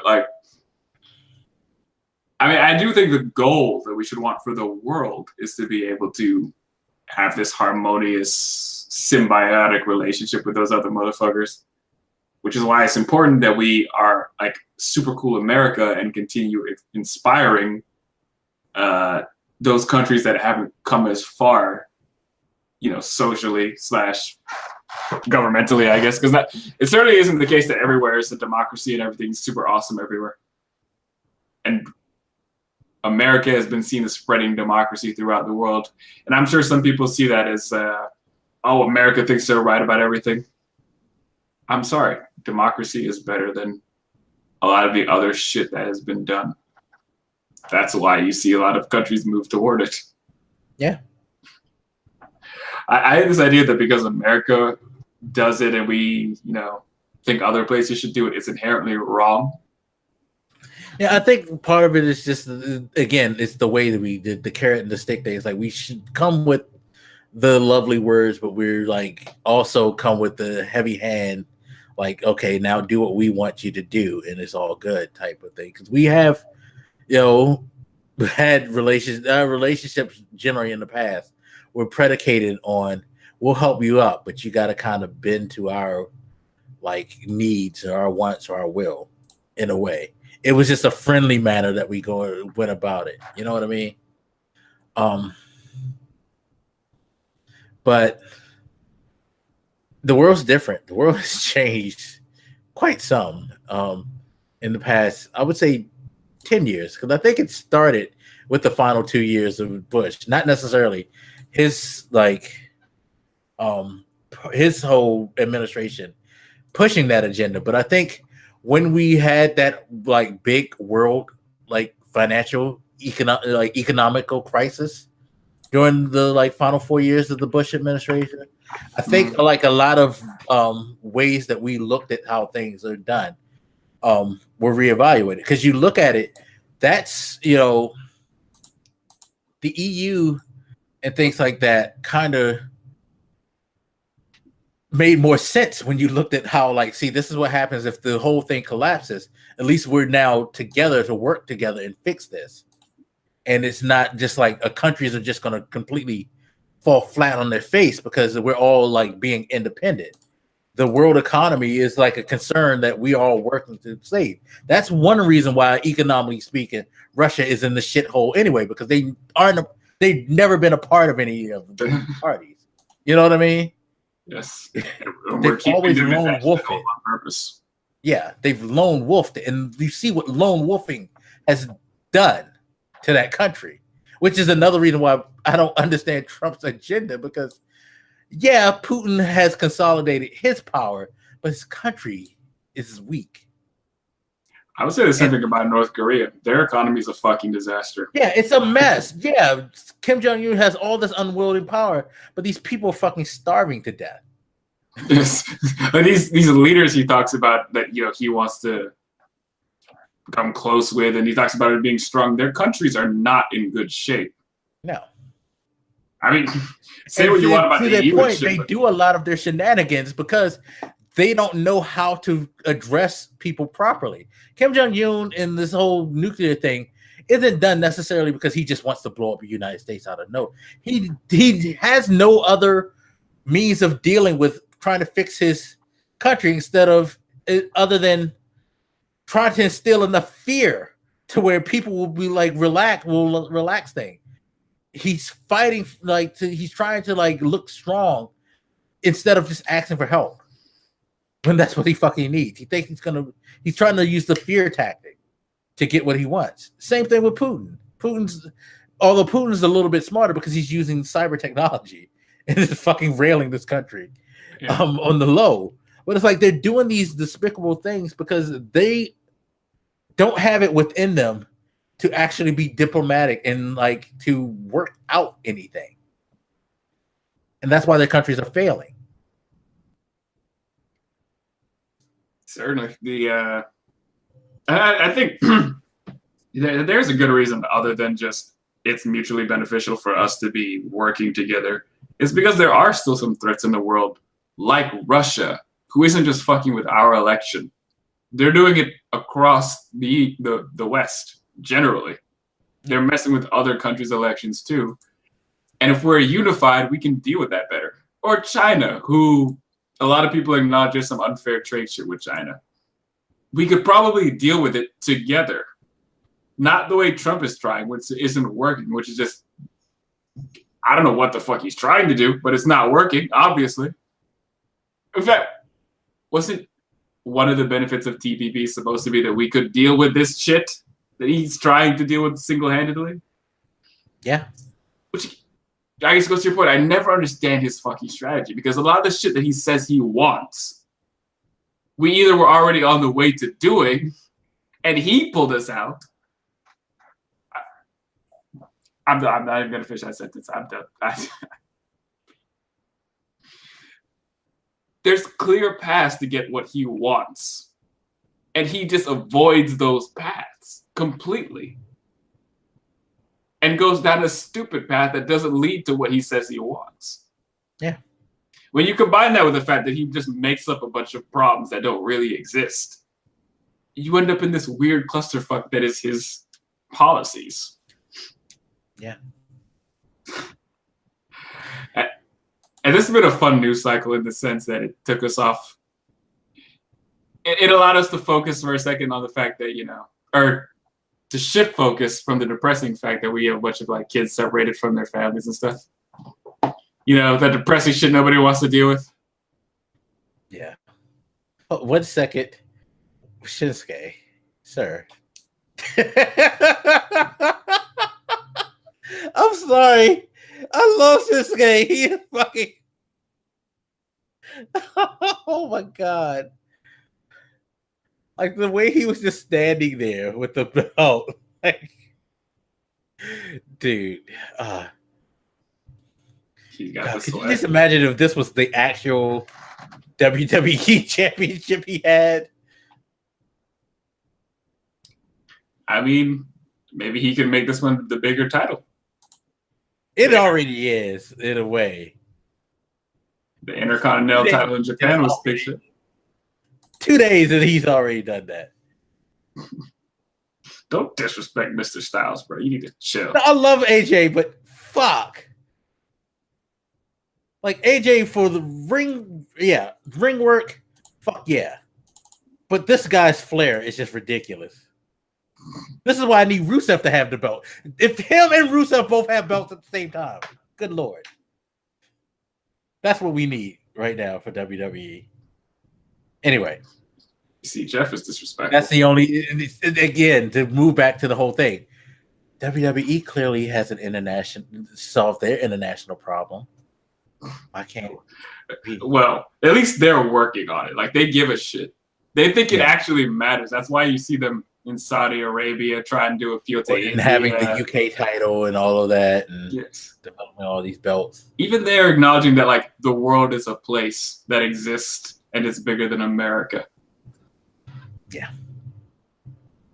Which it seems like it shouldn't be the type of thing you have to explain to the president. And if you do, it feels like the kind of thing that he should accept. Yeah, it should be. But I don't have that luxury anymore. This is hell. Even during the Cold War, we acknowledged the world. Come on, jeez. It's been a week. It has been. It's just been a week. Seriously, just been a week, and this week is just starting. So. I just feel so embarrassed by the fact that he did that. I expect everybody to feel annoyed by that. I mean, as an American, those of us who love it enough to have sex with the flag like me, that ought to piss you off. Yeah. By the way, okay, before we head off, I have to mention this. So I now have an Askfm account. And I've posted it on my Twitter account, which is in the description. We are looking for questions. So if you have any questions politically or socially, you can send them there. I figured I will make a Wise Guy one, just like to be the universal catch-all for this the podcast, all the podcasts. But I do want you to send stuff to my personal one as well. So if you go to my Twitter, actually I might just put it in the description just so it'll be referenced there if you have any questions. That way it'll make it easier. It's good. Askfm is a good place to ask questions because a lot of people I know don't necessarily want their names mentioned. We just want to keep some type of anonymity. Especially I can understand with the political and social things that we talk about, because like me and Cardiac, we clearly don't give a fuck who finds out how we feel. But some people are really, really nervous. They think they might get in trouble at work, stuff like that. So if you go Askfm, you might have to create an account, but it's a good thing to have because you can sit back and you can ask different questions and we'll answer them. I do answer some. on my Twitter as well, so you'll see some of those answers if you follow me on Twitter. Generally not stuff that I feel will be good for podcasts though. So, but don't feel bad because I do want to answer all your questions. Is that some I feel like make better podcast topics than others. So to address that, fear of opinion shit. Like because I remember somebody. It must have been something I posted on Facebook. Somebody was like giving me this whole lecture, like, you got to be careful, what you say, social media, your employers might find out and stuff. And I just want to say that I'm making a conscious decision. I am fully aware that an employer might see that type of shit and get annoyed. But I also believe that that's part of the problem in this fucking country is that we don't talk at all. Yeah. And I'm willing to take that risk that maybe somebody would get a little annoyed by it. Like this idea that you shouldn't be able to like talk about politics or religion in public because somebody might get upset is fucking ridiculous, and we're giving it too much power, which is part of the reason I'm pretty free on this podcast and stuff and online in general, because yes, I am aware, I'm cognizant that it is possible an employer might see this or a potential employer in the future might see this and get annoyed. But I think it is a dangerous thought that we are all just like censoring ourselves based on that possibility. That is a problem in America, where freedom of speech is supposed to be a thing, right? So, I mean, I understand to a point, and I do kind of agree with the "be careful what you say" thing. My point with that is like, you should be careful what you're going to say, because if you're not ready to deal with the consequences of your actions or your words, you need to shut the fuck up. And that's the thing. I'm more than prepared to deal with the consequences of what I say. That's why I say what I say. But some people feel like they don't have to deal with consequences. We've talked about this before, that they shouldn't have to deal with consequences and repercussions. Yeah, there are going to be, especially when you're talking about heated subjects like this. People are going to not agree with you. People are going to have their own opinions, and they're going to want to fire back. You might want to come back, and you're going to have that conversation. So, yeah, just don't be surprised if that shit does cause some chaos, turmoil. Know that when you're speaking, you are doing so with a clear conscience. And like we do that with a clear conscience. Like if my boss stumbled across this and she was like appalled, I was like, well, it's one, sorry, it's on my free time. Two, I'm not contractually obligated to hold my opinions at all. And that's one of the fascinating things. Like, while I somewhat agree with the don't talk work and politics thing at work, it's not because I feel like, no, it's bad for business. It's more of, I just don't want to deal with a fucking customer and sit here at work all day and like have to listen to you like you're dumbass, like say stupid shit. So I'll just be quiet so I don't like have to deal with stupidity for my day. I already don't want to be at work anyway.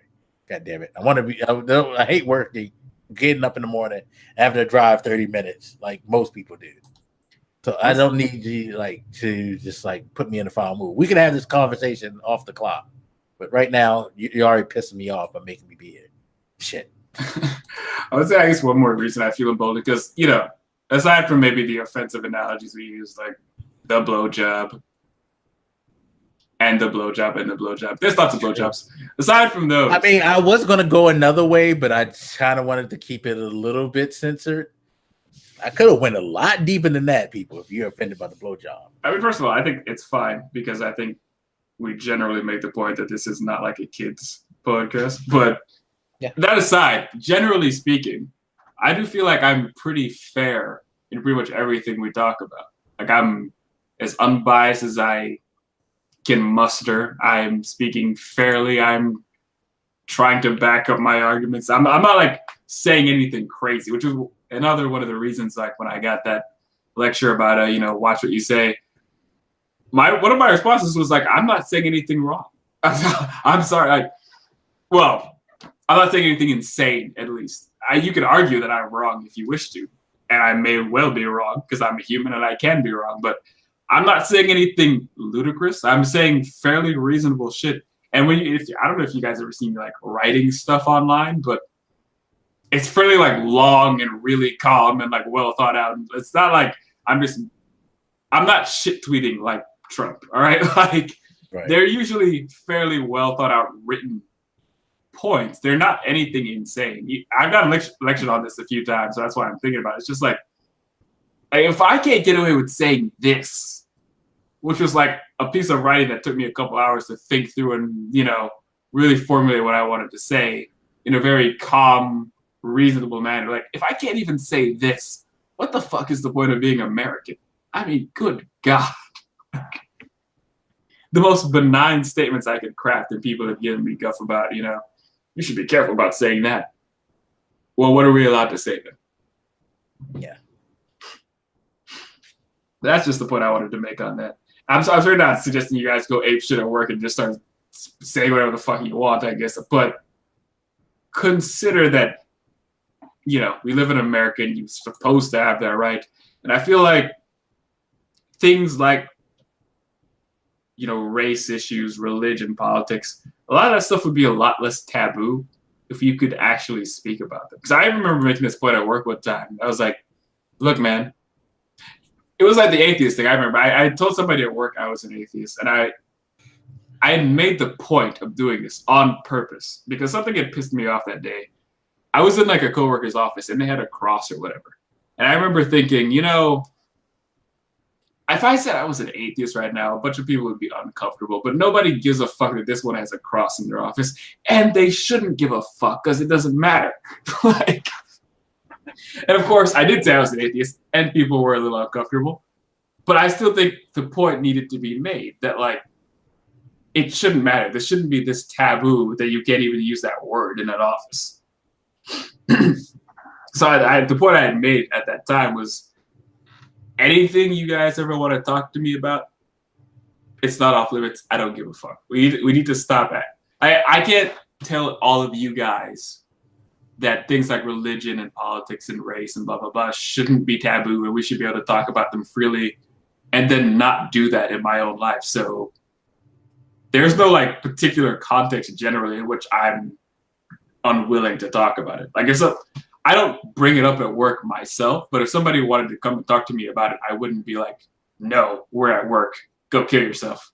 Like, so generally, I tried to make that a rule to not treat certain topics as being taboo and be willing to talk about any of them at any given moment. Yeah, because I do feel like it's better for us as a society to do that. Yeah. And honestly, I need to be a little clear and I guess a little asshole like because my lack of wanting to talk about stuff at work kind of is more based on, to be quite honest, that most of the people who try to come and have conversations with me, I don't think are capable of having that conversation. Like, you're a little too stupid for me to waste my time with on this. I'm sorry. Like, especially, yeah. In most places that I've worked, I've tend to like had run-ins with people who I was like, yeah, there's no way that I'm even going to try to have conversation. And again, I say this knowing that this could get back to somebody at work and they could be like, really? Are you talking about me? Yes. Probably not. No, probably is. If you have to think about it, it's you. Sorry. But yeah, I know. If you already have conversation with me at work, you already pretty much know where you lie. But I guess in my ideal world, and this goes for my friends too, which is really going to cause controversy. Yeah, there's certain people I refuse to, in my like that I call acquaintances or friends. I'm never going to have this conversation with ever because you can't handle it. You are worthy of this discussion. Certainly, I guess part of my ideal world vision or whatever is that if, as a society, we were talking about this shit more often, I would like to think that stupid ideas would be sanitized a lot quicker before they like take root in people's brains and then you can't shake them off.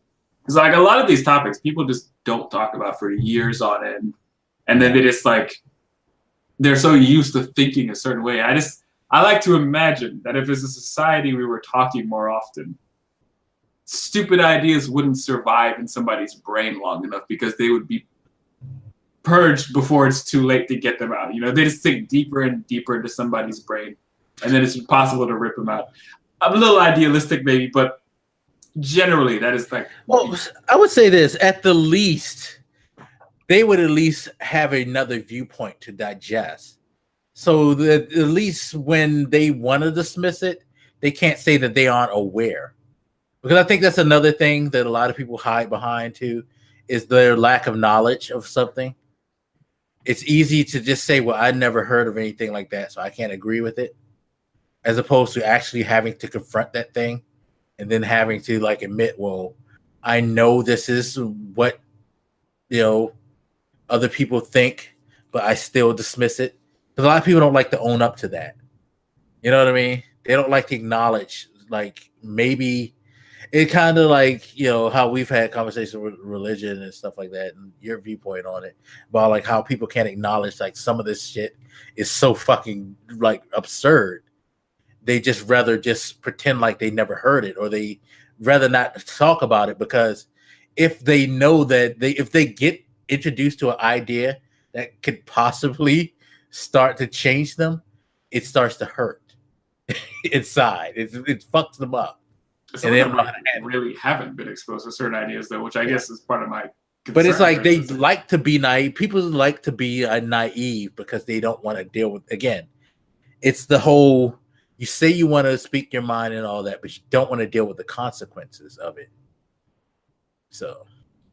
And that's not a partisan thing, by the way. I see I'm more liberal, and I see that shit in people on the left, too, where, you know, we'll agree on things like gay marriage or reproductive rights and shit like that, but some of their arguments are just stupid arguments that you wouldn't make if you had ever been challenged properly, which I guess annoying, because like I think we both agree on what we want to get here, but the way you're trying to get it is stupid.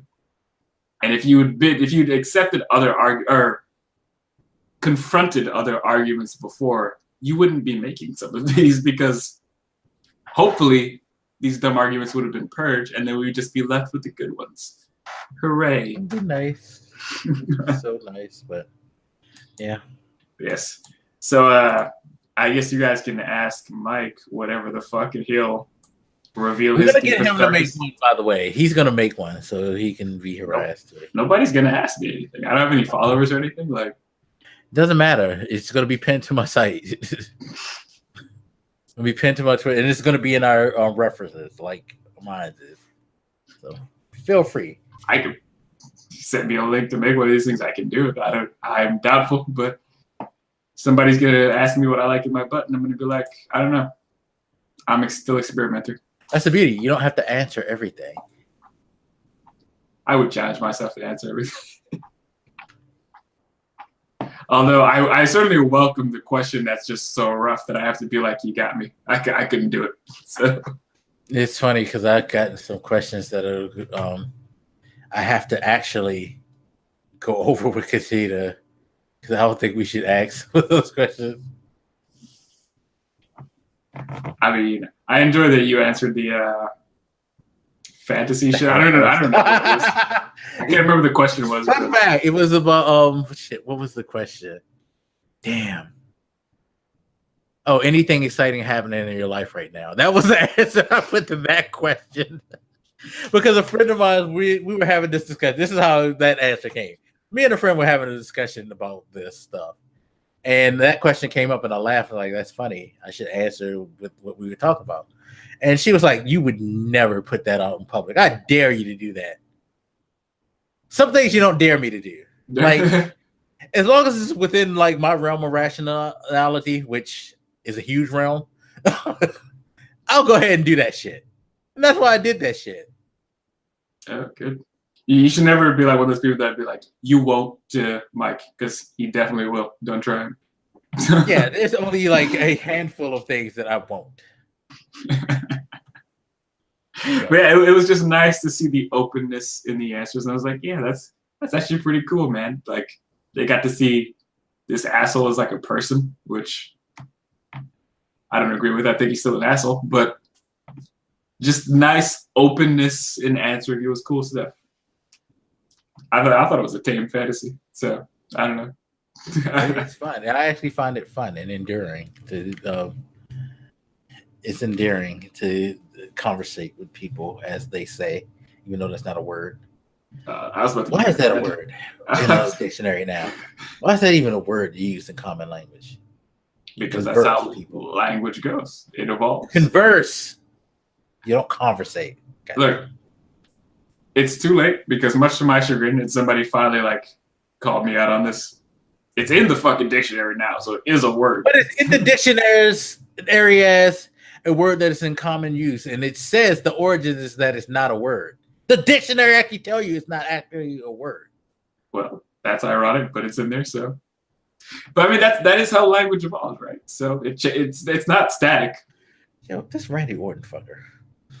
And I don't understand what's his issue. I don't know. I'm not bothered by it. I don't have a book of the week because I didn't read shit because I've been so focused on. Oddly enough, I'm reading a book, but I don't think that's the book of the week because again, I've been challenged again. So currently, what I'm reading. Let me pull up my Kindle app.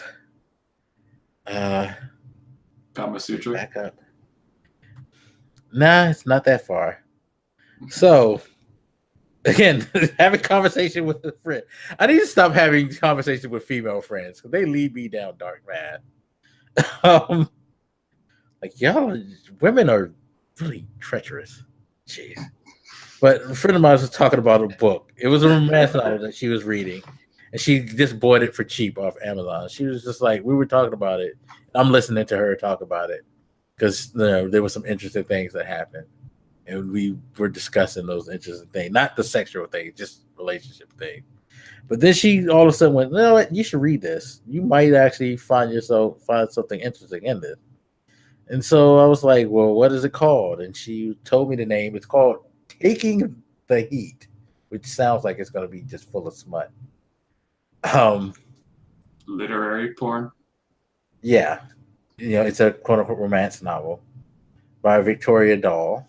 And it's about a guy and a girl in a small town in where's this?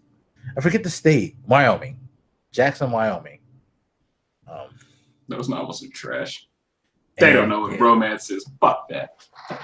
I will say this. From what I've read, she kind of like the way she frames things, it's pretty interesting. It's not smutty. I mean, I've been warned I'm about to come up on the part where like it's going to be racy, which I'm going to find myself being uncomfortable at. Weird that I'm comfortable watching porn, but I'm uncomfortable reading about. I feel like I'm watching porn right now with this Randy Orton shit. Like, what does he do? Yeah, I mean, he's pulling this man's hair back. But it makes sense what he's doing because he's fucking with his what's his name? What do they call those things that he has?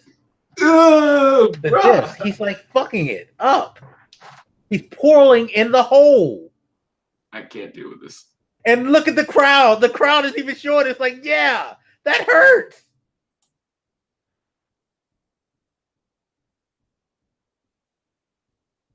Randy, you're savage. Anyway, I mean, this shouldn't be podcast shit, but like, I know, but that's what I'm reading right now.